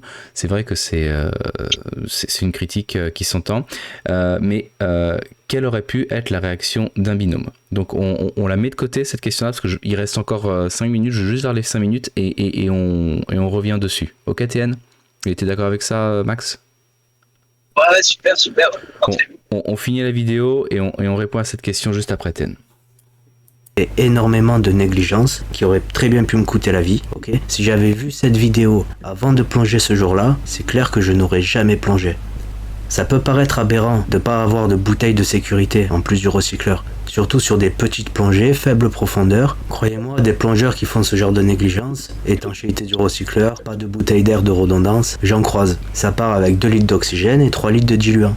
Donc même si ça marche très bien d'habitude, une négligence, c'est une négligence. Voilà, ça peut marcher 1 fois, 10 fois, 100 fois. La 101e fois, c'est la mort qui t'attend. Et j'en suis le parfait exemple. Alors c'est clair que sur celle-là, je l'ai bien cherché. Ça a été très dur pour moi ce jour-là, je m'en suis sorti vivant, mais j'aurais bien évité ce genre d'expérience. Clairement, à cause d'un petit trou dans un morceau de plastique, ça peut très vite tourner au drame. C'est ce qui s'est passé aujourd'hui. Un petit grain de sable dans la membrane de l'ADV, ça a fait un petit trou, l'air est sorti, quand l'air sort, l'eau rentre. Et le recycleur s'est rempli d'eau, les cellules se sont figées, chose que je pensais ne pas être possible, mais ça m'est arrivé. Et après, s'en est suivi tout ce qui s'est passé, quoi. Donc je suis heureux de pouvoir vous raconter ça aujourd'hui. Donc une rascasse, ça ressemble à ça, c'est un poisson de roche muni de 13 épines. Dans ces épines, il y a du venin. C'est pas aussi puissant qu'un poisson-pierre dans les îles, mais ça reste quand même très douloureux. Alors moi je l'ai pas senti parce que j'avais une hypoxie des tissus. J'en ai ressenti les effets après. C'est un poisson qui est très bien camouflé, donc en temps normal c'est déjà difficile de le voir. Du coup, j'ai eu ma première dose.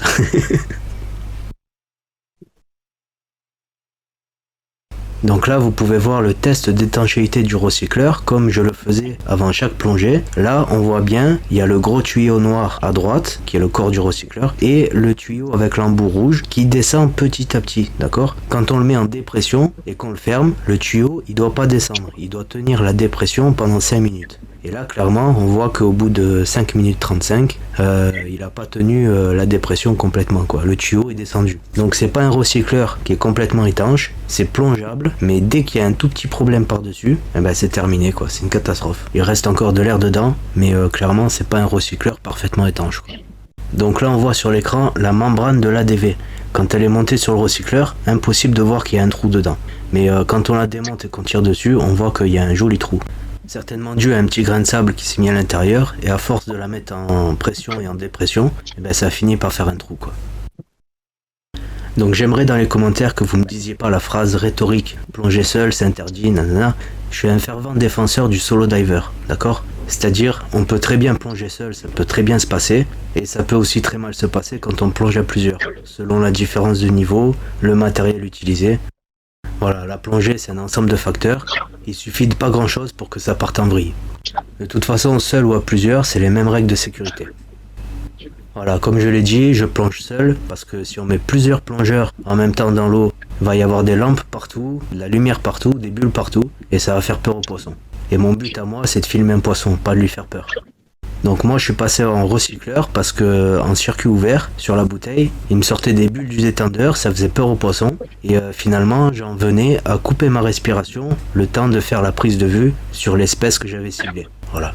Donc clairement, je l'ai appris par hasard que j'avais une polyglobulie, d'accord. Le fait de couper sa respiration sous l'eau, ça génère du CO2 et cet excès de CO2 met le corps en sécurité. Et c'est ce qui va faire que le corps va produire plus de globules rouges et ça va engendrer donc une polyglobulie à long terme. Donc quand j'ai appris que j'avais ça, le médecin il m'a dit bon la plongée c'est fini. J'ai dit ouais d'accord, je suis sorti et c'est là que j'ai acheté un recycleur. Clairement, depuis que je plonge en recycleur, j'ai plus aucun problème de polyglobulie. C'est-à-dire c'est moi qui contrôle l'oxygène que je respire, je peux le mettre à 1.1 comme à 1.6. Plus je mets d'oxygène, moins mon corps a la sensation de vouloir produire des globules rouges. En gros, j'ai réglé ce problème de polyglobulie par le fait de respirer sur un recycleur en circuit fermé. Donc quand j'ai appris que j'avais ça, j'étais à 125% de polyglobulie, c'est-à-dire 25% de plus que la limite normale, très dangereux pour la santé. Et là, du fait que je plonge en recycleur, c'est tombé à 108%, donc je trouve ça formidable. Techniquement, je fais une prise de sang avant et après chaque plongée. Au moins, je peux voir mon taux de globules rouges et tout ça dans mon sang et vérifier l'impact qu'a mes plongées sur mon corps.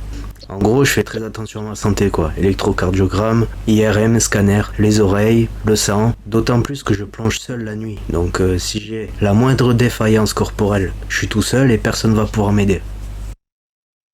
Donc, pour un plongeur qui a jamais vécu ça sous l'eau, ça peut paraître une histoire aberrante, mais moi, je voulais raconter comme je l'ai vécu avec un maximum de détails. Et tirez-en les conclusions que vous avez envie. Voilà, moi, mon but, c'était de partager mon expérience. Comme j'ai eu la chance d'en ressortir vivant, je trouve ça égoïste de garder tout ça pour moi. Alors il y aura toujours des gens pour dire il a fait n'importe quoi, il est trop con. Si vous souhaitez laisser des commentaires, il n'y a aucun problème, mais j'apprécierais qu'ils soient constructifs. Si c'est pas des commentaires constructifs, gardez-les pour vous. Voilà, je tiens à remercier la petite famille qui avait sur la falaise. Quand je suis sorti de l'eau, je suis allé vers eux en mode escalade pour avoir un coup de téléphone et pouvoir trouver de l'aide pour le rapatriement du matériel. Je remercie aussi toutes les personnes qui ont participé, de près ou de loin, que ce soit pour le côté plongée, le côté médical ou le côté publication YouTube. Un grand merci pour votre aide et le temps que vous m'avez accordé. Pour tous ceux que ça intéresse d'observer les merveilles de la Méditerranée nocturne, je vous invite à aller voir mes films sur cette chaîne, car chacune de mes plongées réserve de fabuleuses surprises. À bientôt et portez-vous bien. Bon, merci beaucoup Max pour ce témoignage, vraiment, merci beaucoup. On va essayer de le relayer au maximum. Là, je suis allé faire un tour, mine de rien. T'es à 3000 vues en 3 semaines. C'est une vidéo qui va sûrement faire office de cas d'école, quoi, dans le bon sens du terme, pour qu'on puisse tous apprendre, donc qui sera sûrement très partagé. Donc très beau travail et très beau retour d'expérience. J'ai appris plein de choses. C'est cool. C'est cool. Voilà. Merci d'avoir regardé. Puis si vous avez des questions, n'hésitez pas. Justement, au niveau des questions, je voudrais qu'on revienne sur la question qui avait été posée par TN Diver. Moi, je suis pas personnellement un fan d'ailleurs de la plongée solo, mais pas forcément pour des raisons de sécurité. C'est juste que j'aime bien après pouvoir discuter avec mes copains ou mes binômes de la plongée. Quand je vais plonger pour le plaisir, j'aime bien y aller avec une copine et puis on parle plongée ou des copains et puis comme ça on discute de la plongée. Moi, c'est pour ça que j'aime. C'est pas pour des histoires de sécurité, c'est juste que j'aime bien discuter. Mais dans ton contexte, quelle aurait pu être la réaction d'un binôme préparé, et pour le coup, si quelqu'un n'était pas au courant, je sais pas ce qu'il aurait pu faire sous l'eau en tout cas. Qu'est-ce que tu en penses? Alors moi, ce que j'en pense, c'est que j'ai géré dans ma tête, d'accord, au moment où j'ai perdu la vision, j'aurais très bien pu tomber en malaise et perdre connaissance. Le fait que je reste maître de ce que je fais, à mon avis, ça a fait que j'ai déclenché un instinct de survie et j'ai gardé la main sur ce que je fais. Okay, ça a permis que je prenne les bonnes décisions et que je garde un niveau de contrôle qui a fait que je reste vivant, que je reste conscient. D'accord. Si tu aurais rajouté un autre plongeur qui commence à m'enlever le recycleur, ou à me mettre ce détendeur, ou je sais pas quoi, ça aurait pu très mal finir, mon avis. Parce que moi, je te parle en tant que solo diver. Le fait que je veuille garder le contrôle sur tout ce que je fais et ce que je respire, je sais pas ce que ça aurait donné si je m'étais laissé aller. C'est ça que je me suis dit. Ouais, dans le sens, le fait de se reposer sur quelqu'un, peut-être que ça aurait ralenti ton instinct de survie et donc ta capacité à respirer et te donner une fausse sensation de sécurité. Et là, ça aurait pu faire tout basculer, en fait. C'est ce que tu penses? C'est bien ça? C'est comme quelqu'un qui est pris en charge par les pompiers et les pompiers lui disent serrez-nous la main, parlez-nous, ne vous endormissez pas. Ok? Parce qu'ils savent que si la personne s'endort, elle peut tomber dans un coma et ça peut aller plus loin. Donc le fait de garder la personne éveillée, consciente, là, active, ça va permettre de garder la situation dans la tête. Voilà. Donc moi, j'ai bien gardé le contrôle, même si c'était délicat, même si j'avais perdu la vision, tout ça. J'étais quand même en mode c'est moi qui contrôle, tu vois. Si c'était quelqu'un qui était venu tripoter mon matériel, prendre les décisions à ma place, je me serais peut-être laissé aller. Tu vois, je me serais peut-être dit et puis là j'aurais perdu connaissance complètement, ça aurait pu être très compliqué. Techniquement, personne n'aurait pu faire mieux que ce que j'ai fait. Moi je le pense, j'en suis certain. Bah, la preuve, t'es sorti de l'eau.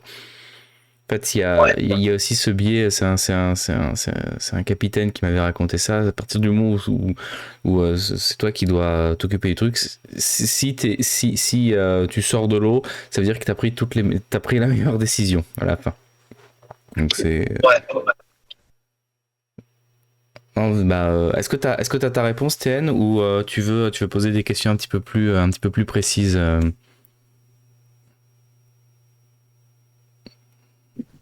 Ouais, effectivement, c'est clair. Et c'est vrai que j'avais pas forcément pensé à cet aspect, parce que là, je suis en train aussi de réfléchir de mon côté. Tiens, moi, je vais passer avec la caméra, comme ça, vous voyez un peu ma fif, hein, parce que, mine de rien, ça fait plus joli sur le replay. Là, je suis aussi en train de réfléchir dans ma tête, et je me dis que le fait que tu sois toujours en train de plonger tout seul, ou beaucoup plonger tout seul, tu dois aussi créer un état d'esprit, une forme de résilience, que n'ont pas forcément les plongeurs qui s'habituent à plonger en binôme. Et le jour où le binôme n'est pas là, ou le jour où il y a un problème et le binôme réagit mal, bah, finalement, au lieu d'enlever un problème, ça peut rajouter des problèmes, quoi. Ouais, c'est ça. Et par contre, le fait que j'étais tout seul, ça m'a pas rendu service. Parce qu'un binôme aurait pu me dire s'il y avait des bulles sur le recycleur en début de plongée. Ah ouais. Donc d'un coup, sur le moment, c'est très bien que j'étais tout seul, je me suis très bien sorti. Par contre, ça aurait pu prévenir, faire le bubble check. Après, ouais, effectivement, là, je vois Benoît qui dit quand t'as perdu la vision, c'est vrai que ton binôme aussi, il aurait pu te ramener, quoi. Ouais. Là, c'est ça. Il aurait pu prévenir tout ça en me disant hey, t'as des bulles qui sortent du recycleur. Voilà, ça, je le savais pas au début. Voilà. Est-ce que tu vas continuer de mettre ton recycleur de la même façon du coup ou tu penses plus le mettre en side mount pour repérer ce genre de points ou quoi? Enfin, c'est des questions candides que je pose, mais je suis assez curieux de voir après si ça a fait évoluer ton setup. Bah attends, je vous reprends dans une minute parce que j'ai une perte de réseau. Je ne pas sérieux. Pas de problème. Alors du coup, Gaël, on en discutait l'autre jour sur le salon Matos. Un binôme, ça peut être positif ou négatif selon les cas de figure, tu peux pas savoir. Ben, c'est pas faux, hein, c'est pas faux. Ouais, j'avais vu cette discussion passer, j'avais pas pris position, mais parce que j'avais pas le temps de lancer la discussion, mais ouais, moi, vu que je suis encadrant, par exemple, dès que je donne des cours, en fait, c'est comme si j'étais plongeur solo, hein, j'ai pas envie de me faire aider par mes élèves, puisque je leur fais pas encore confiance. Donc t'as ce point-là aussi, effectivement, il y a les compétences du binôme. Ouais, c'est ce que j'allais dire. La situation serait peut-être pas allée si loin avec un binôme. Ouais, il aurait pu détecter les signes. Ouais, c'est intéressant. Et puis après, le fait d'être avec quelqu'un pour toute la partie grimpette sur les cailloux, ça peut aider, ne serait-ce que pour décaper, pas perdre le matos. Mais là, on est d'accord tous qu'on n'est pas dans du reproche. Hein. On est juste en train de réfléchir pour nous-mêmes, mais on n'est pas du tout sur de la critique. Hein. C'est plus une remise en question, du moins de mon côté, et c'est une remise en question qui va pouvoir servir à tout le monde en fait. Tiens, alors je me permets là il y a TN qui dit: j'ai pas compris l'erreur annoncée au départ, le fait de ne pas emporter de bouteille bailout, mais au final la bouteille de diluant a joué le rôle de bailout. Short en air, mais pas une erreur. Ben il était quand même vachement short en air quoi. Enfin c'est le côté short en air. Qu'est-ce que tu en penses, Max? Parce que c'est ce que dit TN, c'est pas grave que t'aies pas eu de bailout vu que tu pouvais utiliser ton diluant. Alors, ce qui se fait de temps en temps chez les plongeurs CCR, c'est que pour réduire le poids du matériel, on part avec moins de bouteilles et moins de redondance. Donc, c'est une pratique qui se fait de ne pas prendre de BO, surtout pour les faibles profondeurs comme ça. Okay, mais ça reste une erreur, grave erreur, parce que en CCR, il faut toujours un circuit séparé du circuit du recycleur. Étant donné que ma bouteille de diluant est branchée sur le recycleur, il suffit d'un tuyau qui pète pour que toute ma bouteille se vide en l'espace de 30 secondes. Okay.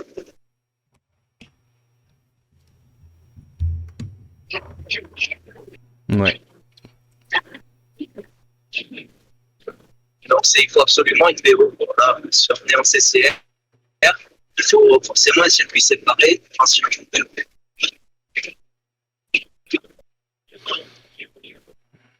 Ouais, bien compris.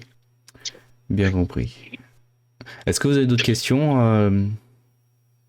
dans le salon vocal? En tout cas, c'est vraiment une... Bon, je vais arrêter de le dire, mais j'ai passé un moment très, très, très instructif et je vais devoir la revoir plusieurs fois pour bien assimiler toute la partie physiologique, quoi. Parce qu'on sent que tu as bien bossé. Hein.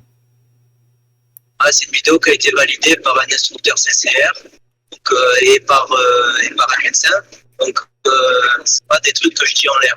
Après, il peut y avoir des petits détails qui diffèrent selon le plongeur.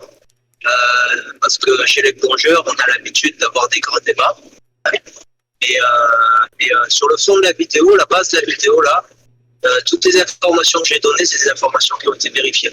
Ouais, non, sur le factuel bio, ça m'intéresse bien parce que moi, c'est vraiment un truc. Là, vraiment, j'ai appris plein de trucs. Hein, vraiment, merci. Enfin, non, j'ai pas encore appris plein de trucs parce que je les ai pas assimilés. Je me suis rendu compte qu'il y avait plein de trucs que je savais pas. Et ça m'a donné envie de gratter. Ah, c'est cool. Ouais. Alors, c'est très cool de ta part. On te remercie tous. Avec plaisir. Avec plaisir, j'aurais préféré pas dire ça, quoi, tu vois.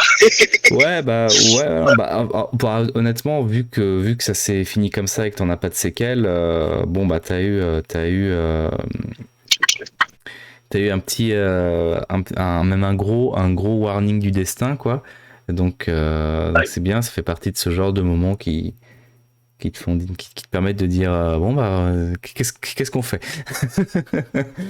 Mais en tout cas pardon. Non, je t'en prie, je dis en tout cas tout va bien et maintenant tu peux faire ce retour critique. Mais vas-y, je t'en prie, finis ta phrase. Je me suis retrouvé dans la même position que celui qui m'a vendu ce recycleur. Il a vendu ce recycleur après un accident et il a arrêté la plongée au mélange. Il avait 2 jockeys, lui il plongeait en double jockey. Et il me l'a vendu parce qu'il a arrêté la plongée au mélange. Et après cet accident, je me suis remis en question, me dire, maintenant je suis dans le même système que le mec qui m'a vendu le recycleur. Il va falloir que je prenne la décision si je continue plonger avec sous certaines conditions, s'il va falloir que je le vende et que je passe à des choses un peu plus pérennes. Voilà. Pour revenir à la question là il y a Sekiro qui te demande si du coup tu as validé ton setup vidéo. Sekiro il est marrant parce que lui il perd jamais de vue les objectifs, hein. Donc l'objectif de la plongée que tu as faite c'est pour valider le setup vidéo. Il veut savoir si le setup vidéo a été validé. Donc oui, le setup vidéo a été validé. J'ai encore apporté beaucoup de modifications dessus. Donc il y a eu aussi des plongées d'entraînement, des plongées tests, etc. Mais dans des bonnes conditions avec un recycleur bien étanche et avec de la redondance. Et j'ai recommencé en circuit ouvert. Ensuite, j'ai repris le recycleur une fois qu'il était bien remis à niveau. Et par contre, toutes les plongées tests que je fais maintenant, c'est en conditions réelles. C'est-à-dire seul, de nuit et en recycleur. Avec un bail-out. Oui, avec un bail-out, bien évidemment. Mais il faut savoir que cette plongée, c'était la seule plongée en CCR de ma vie où j'avais pas de bail-out. Toutes les autres plongées, j'avais un bail-out. Ah ouais, c'est souvent comme ça. Ça aussi, c'est une grande leçon. Dans une moindre mesure, moi, c'est une erreur. Alors, c'est beaucoup moins grave, entre guillemets, mais ça me rappelle une erreur très commune que font les jeunes instructeurs de plongée en récréatif et que je vois systématiquement. Et t'as beau leur dire, mais parce que je l'ai fait aussi, c'est généralement quand on passe les 300-400 premières plongées en tant qu'encadrant, on commence à bien connaître notre métier, bien connaître notre consommation de gaz et on a l'habitude. Et donc du coup, c'est très courant que les jeunes instructeurs ils plongent, ils font leurs 2 plongées avec la même bouteille parce qu'ils ont la flemme de changer et parce que à la fin de la journée, à chaque fois, ils finissent avec 80 bars, donc on va pas se faire chier. Et c'est rigolo parce que partout où j'ai bossé, il y avait des jeunes instructeurs qui faisaient ça, mais par contre, il n'y avait aucun vieil instructeur qui faisait ça, tu vois. Et je pense qu'il y a un moment où le réel toque à la porte. Moi, je sais que ça m'est arrivé une fois où justement j'ai vraiment été très juste et j'ai plus jamais refait cette bêtise, mais c'est des erreurs qu'on peut faire parfois en se disant que c'est bon, ça va. Et c'est dans un niveau bien moins dangereux, mais c'est quelque chose que j'avais noté. J'ai une question par rapport à... Alors, attends, là j'ai une question de TN. Est-ce que Max connaît et a un avis sur les recycleurs semi-fermés CCR qui semblent être plus tolérants et secure et adaptés à la plongée loisir? Alors, je crois que tu parles du système de Mares, TN Diver. C'est le Horizon de Mares, je crois. Ça te parle? Alors, j'ai aucun avis sur... d'autres recycleurs qui ne seraient pas un jockey. Et je parle uniquement des jockeys anciens modèles, c'est-à-dire simple poumon et à 2 cellules. Tout le reste, je ne peux pas donner mon avis parce que je ne connais pas. Très bien, c'est une position très sage.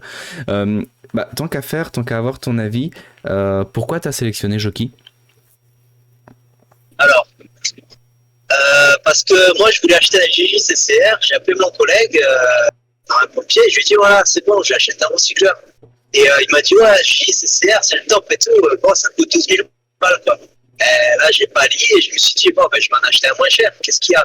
Il dit sinon, t'as comme moi, t'as le jockey. Donc, c'est un recycleur fait avec des tuyaux de chiottes et des tuyaux de gaz. Et voilà, c'est pareil, c'est un recycleur. Je dis allez, pour 2 000 €, j'ai acheté un jockey. Donc, je savais que c'était pas d'électronique, c'était un mécanique. Donc, il fallait que je garde la main sur tout ce qui est décisionnel au niveau de l'oxygène. Tu sais que dans l'entre-deux des prix, par exemple, alors ça reste quand même beaucoup plus cher, mais tu vas avoir des systèmes comme Triton qui sont aussi en manuel et compact. Moi, c'est le Triton qui me fait rêver.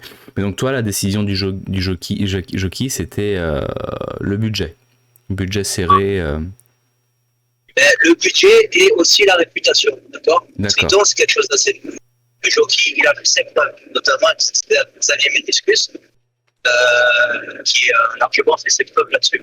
Donc moi, il me fallait absolument quelque chose qui ne soit pas une mode. Même si je pense que le Triton était un bon recycleur, pour moi, tout ce qui est nouveau peut rentrer dans la catégorie d'une mode. Ça pourra se confirmer dans quelques années. Là, je pense que... Alors, je me permets de ne pas parler à ta place, hein, mais parce que toi, tu restes très carré sur ce que tu connais, mais ça peut être un peu ce qu'on voit justement avec le nouveau système de Mares Horizon, qui est une sorte de recycleur en circuit semi-ouvert. C'est quelque chose qui est très nouveau, quoi. Ça a quoi? Ça a 4 ans, le Mares Horizon, non? 5 ans? Ouais, c'est le truc qui fait pas beaucoup de bulles, mais qui fait des bulles quand même. Ouais, c'est un... Mais pareil, je sais pas si c'est bien ou pas, je sais juste que c'est assez récent. Après, le fait que je fasse attention à ce qui est une mode aujourd'hui ne veut pas dire que je pense que les recycleurs qui rentrent dans cette catégorie soient mauvais, attention. Oui, tout à fait. je n'ai aucun recul dessus. Le recycleur MCCR Jockey, on a quand même beaucoup de recul dessus. Hein. C'est quelque chose, même si c'est un non-CE et qui reste assez mystérieux, capricieux, mais c'est quand même un recycleur qui a fait ses preuves. C'est une légende. Mhm. Ok. Ok. Et pour répondre à la question de tout à l'heure, non, je ne compte pas changer la disposition de mon recycleur. Pour la simple et bonne raison que sur l'épaule, c'est le meilleur moyen d'avoir le faux poumon le plus proche possible de ses poumons. Il faut savoir que la position du recycleur sur soi va faire qu'on va avoir un effort pour inspirer ou alors un effort pour expirer. Et cet effort à long terme, sur des plongées de 6 heures, 7 heures, même 4 heures, va faire qu'on risque de soulever avec un œdème pulmonaire. D'accord ? Donc plus le recycleur est bien positionné, moins on risque un œdème. Ça, il faut bien le garder en tête. C'est très très intéressant ça. Je ne savais pas que l'effort respiratoire dans un poumon artificiel pouvait amener jusqu'à un œdème pulmonaire. En fait, autant dans un sens que dans l'autre, mais surtout en expiratoire. C'est-à-dire s'il est mal positionné loin de ses poumons naturels, eh ben on va avoir tendance à forcer pour souffler. D'où le fait que c'est très dangereux de forcer dans un recycleur qui est plein d'eau, parce qu'on évacue l'eau en soufflant, d'accord ? On risque un œdème aigu du poumon. Et s'il est mal positionné, c'est pareil, mais à plus long terme. Sur une plongée de 4 heures, on peut se retrouver à la sortie de l'eau avec des problèmes de douleur pulmonaire parce qu'on a trop forcé. Voilà. C'est très intéressant. Et ouais, Lima Bravo, on fait des chouettes trucs avec les vieilles marmites. Moi, j'ai découvert que le système qui est utilisé, par exemple, par l'armée, c'est le système Oxygère pour les commandos qui est utilisé que à 6 mètres de profondeur, mais c'est un système qui existe depuis plus de 50 ans, quoi. Et ça marche très bien. C'est très très simple, très robuste, c'est très simple. Et ça marche. Faut pas aller profond, mais ça marche. Ouais, c'est jusqu'à 9 mètres maximum un oxypure. Pour la petite histoire, ils avaient rajouté une plaque. Alors, je sais pas si c'est sur celui-là ou sur un autre. L'armée, ils avaient rajouté une plaque par balle entre le recycleur et le plongeur. Et cet écart de quelques centimètres a fait que les plongeurs avaient un effort expiratoire. Et pour le coup, il y a eu un mort. Tu vois, il y en a eu un des plongeurs Toba qui a eu un œdème aigu du poumon et qui est mort de ça. C'est très important, ça se joue à quelques centimètres, tu vois. Ah ouais, je savais pas, c'est impressionnant, effectivement. Moi, c'était juste une sensation que j'avais adorée quand je l'ai essayé 30 minutes dans une piscine. Mais c'est vrai que tu sentais vraiment, tu avais les faux poumons qui étaient devant tes poumons et tu te sentais vraiment respirer, enfin, qui étaient au niveau de ton diaphragme et tu sentais vraiment ta respiration, c'était très plaisant. Enfin, bon. Ouais. Ah, moi, le recycleur, ça me. Surtout, pour les mêmes raisons que toi, en fait, pour la vidéo principalement. Moi, je suis pas un gros fanat de plongée profonde, parce que je suis un lâche, mais pour la plongée, vidéo, ça me fascine le recycleur pour ça, ne pas faire. Parce que les apnées que je me suis tapé pour faire des vidéos, c'est absolument indécent. Hein. Et là, je me permets de dire ça parce qu'il est 11h du soir. Mais et c'est absolument ce qu'il ne faut pas faire. Matisse ne fait pas ça, mais voilà, c'est le recycleur, ça a l'air génial pour ça. Le recycleur, ça me permet au minimum de faire 3h30 de runtime. Donc le minimum de ma plongée, c'est 3 heures. Voilà, 3h30. Voilà, je suis en limite. Je calcule mes calories pour le froid, sinon je fais des hypothermies. Et si c'était pas froid, je ferais 7 heures, hein, je te le dis. Et donc du coup, pendant ce temps-là, il y a Lima Bravo en surface qui joue à Candy Crush sur son téléphone portable. Ça doit être long quand même. Ouais, c'est ça. Mais elle attend que je revienne et elle est soulagée quand elle voit le maintenant, quoi. Ah bah dis donc. Et Lima, tu es très brave. Tu es très brave. C'est l'amour, je crois. Ouais. Bah, tant mieux à vous. Tant mieux pour vous. Après, c'est vrai que je vois comment tu gardes ton sang-froid dans une situation de crise. Je me dis qu'effectivement, c'est peut-être pas plus mal de t'avoir en situation de crise, hein, pour le coup. Donc, je la comprends. Les gars, il est 11h. Moi, je suis pas mal fatigué. Donc, je vous avoue, est-ce qu'il y a d'autres questions Est-ce qu'il y a d'autres questions? N'hésitez pas. Comme ça, on discute tranquillement, mais on va se diriger vers la fin, sachant que si tu es d'accord, Max, j'ai très envie de remontrer cette vidéo sur Twitch, justement, parce que je trouve qu'il faut en faire la promotion, quoi. Ouais, ben avec plaisir en fait. Alors que je sois là ou que je sois pas là, c'est toi. Mais tu remontres cette vidéo quand tu veux. Voilà, moi j'ai pas fait ça pour les vues, j'ai fait ça pour le message que je passe. Et il y aura toujours des gens qui critiquent, mais je pense que le message est très clair et a besoin d'être partagé. Ouais, je pense, écoute, vraiment, si tous les plongeurs qui faisaient des erreurs pouvaient faire des retours d'expérience comme tu l'as fait, putain, on prendrait tous en niveau, hein, donc vraiment félicitations. Vraiment, félicitations. On se fera. En plus, je regardais, il y a eu plein de commentaires. Il n'y a pas vraiment eu de commentaires négatifs, non? Ben, j'en ai eu qu'un seul, quelqu'un qui n'a pas trop mâché ses mots, même si au fond il n'avait pas forcément tort. Il avait dit matériel vieillissant, trop de complexité, plonger seul, tu vas mourir. Alors j'aurais aimé qu'il le dise un peu autrement, tu vois, tu vas mourir, moi je ne peux pas accepter cette parole. Voilà, donc, voilà, je l'ai supprimé. Et au fond, il n'a pas tort, on est d'accord, mais il faut le dire de manière bienveillante, comme si on recevait ce commentaire pour soi-même. Après, moi, je me permets de faire l'avocat du diable. Pour le coup, là, maintenant, je suis beaucoup plus flex avec ça, mais il y a de ça quelques années, j'avais dû m'occuper. J'avais été amené vraiment à faire les premiers secours pour une connerie, et c'était vraiment pour une connerie, et ça avait malheureusement pas abouti. Et je peux te dire que j'ai des amis dans le même mois, peut-être 2 mois après, qui ont fait le même genre de connerie qui avait amené à un drame. Et en fait, des fois, on peut être assez agressif sans s'en rendre compte, parce que c'est une façon de s'inquiéter, quoi. Mais bon, le venant d'inconnus sur internet, c'est agaçant. Je comprends tout à fait. Ouais, c'est le tu vas mourir que j'ai pas pu accepter. Moi je vais pas mourir. Non, c'est pas clair. C'est pas ce qu'on te souhaite. Très clairement. Non, bah écoute, félicitations pour cette vidéo, et merci pour ton.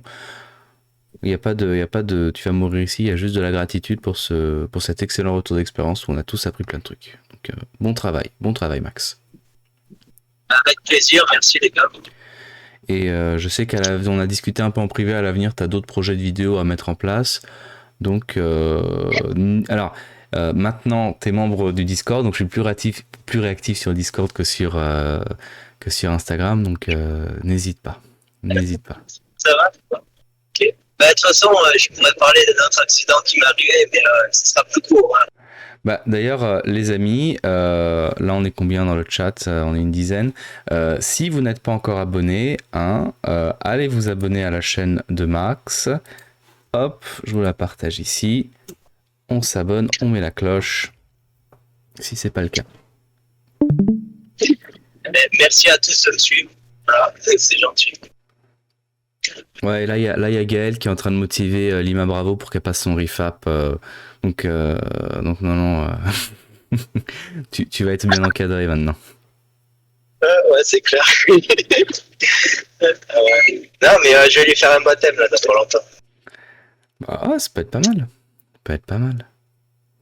Ouais, tranquillement, dans les plus belles calanques de Marseille. Ça devrait le faire. Est-ce que par hasard tu connais Plongée Tech Marseille? Tu me demandes à moi? Ouais. Ouais, oui, je connais. Ouais, tu connais. Bah, faudra qu'on en parle en privé. Ouais, donc, c'est pour moi le meilleur club que je connaisse dans le sud de la France. Après, je dis ça parce que je connais pas d'autres clubs. Donc, le seul club que je connaisse, pour moi, franchement, il est à la hauteur de sa réputation. Donc, n'hésitez pas, si vous êtes dans le sud, n'hésitez pas à prendre contact avec Plongée Tech Marseille. Le patron s'appelle Nicolas. Et voilà, vous allez avoir que du bonheur là-bas. Non, c'est ce que je pense. Enfin, c'est pour ça qu'on parle de recycleurs, parce que moi j'ai très envie de me rapprocher de ce centre-là. Enfin bref. Bon, bah, les amis, moi, je vais vous laisser. Donc, le live va être fini. Après, si vous êtes chaud patate et que vous voulez rester, continuer à discuter, je vous l'ai déjà dit plusieurs fois, ce Discord, il est participatif. Donc, n'hésitez pas à discuter. Même vous pouvez brancher vos micros et tout, il n'y a pas de problème. Moi, je vais rester encore 5-10 minutes, mais là, je vais bientôt aller me coucher parce que j'ai des vidéos à avancer pour le coup. Donc, je vous remercie à tous d'avoir été là. Ce live sera disponible. Là, j'ai fait la captation, donc je vais essayer de le mettre en ligne rapidement. Il sera, non seulement il sera disponible, mais il sera ouvert au public. Donc vous pourrez le partager si vous voulez, il n'y a pas de souci, ce ne sera pas un lien privé comme sur les autres. Je prendrai la peine par contre de flouter les logos, les photos, ce genre de trucs. Donc vous pourrez le partager. Et on remercie tous Max, et moi je vais vous laisser tranquillement. Mais si vous voulez rester, il n'y a pas de souci non plus. Je voulais te dire merci d'avoir fait ce live avec moi et c'est très intéressant de pouvoir discuter d'un projet comme ça en live avec les questions. Merci à toi en tout cas de m'avoir invité. Et ben, on pourra se remercier plein de fois à nouveau parce que tu reviendras avec grand plaisir. Merci à vous. Ok. Bon, je vous souhaite une bonne soirée à tous. Et soyez prudents. Voilà. Absolument. Bonne route à toi, Max. Et moi, je vous laisse. Bonne nuit, les amis. Merci beaucoup d'avoir été là. C'était très cool. Bonne nuit. Allez, ciao.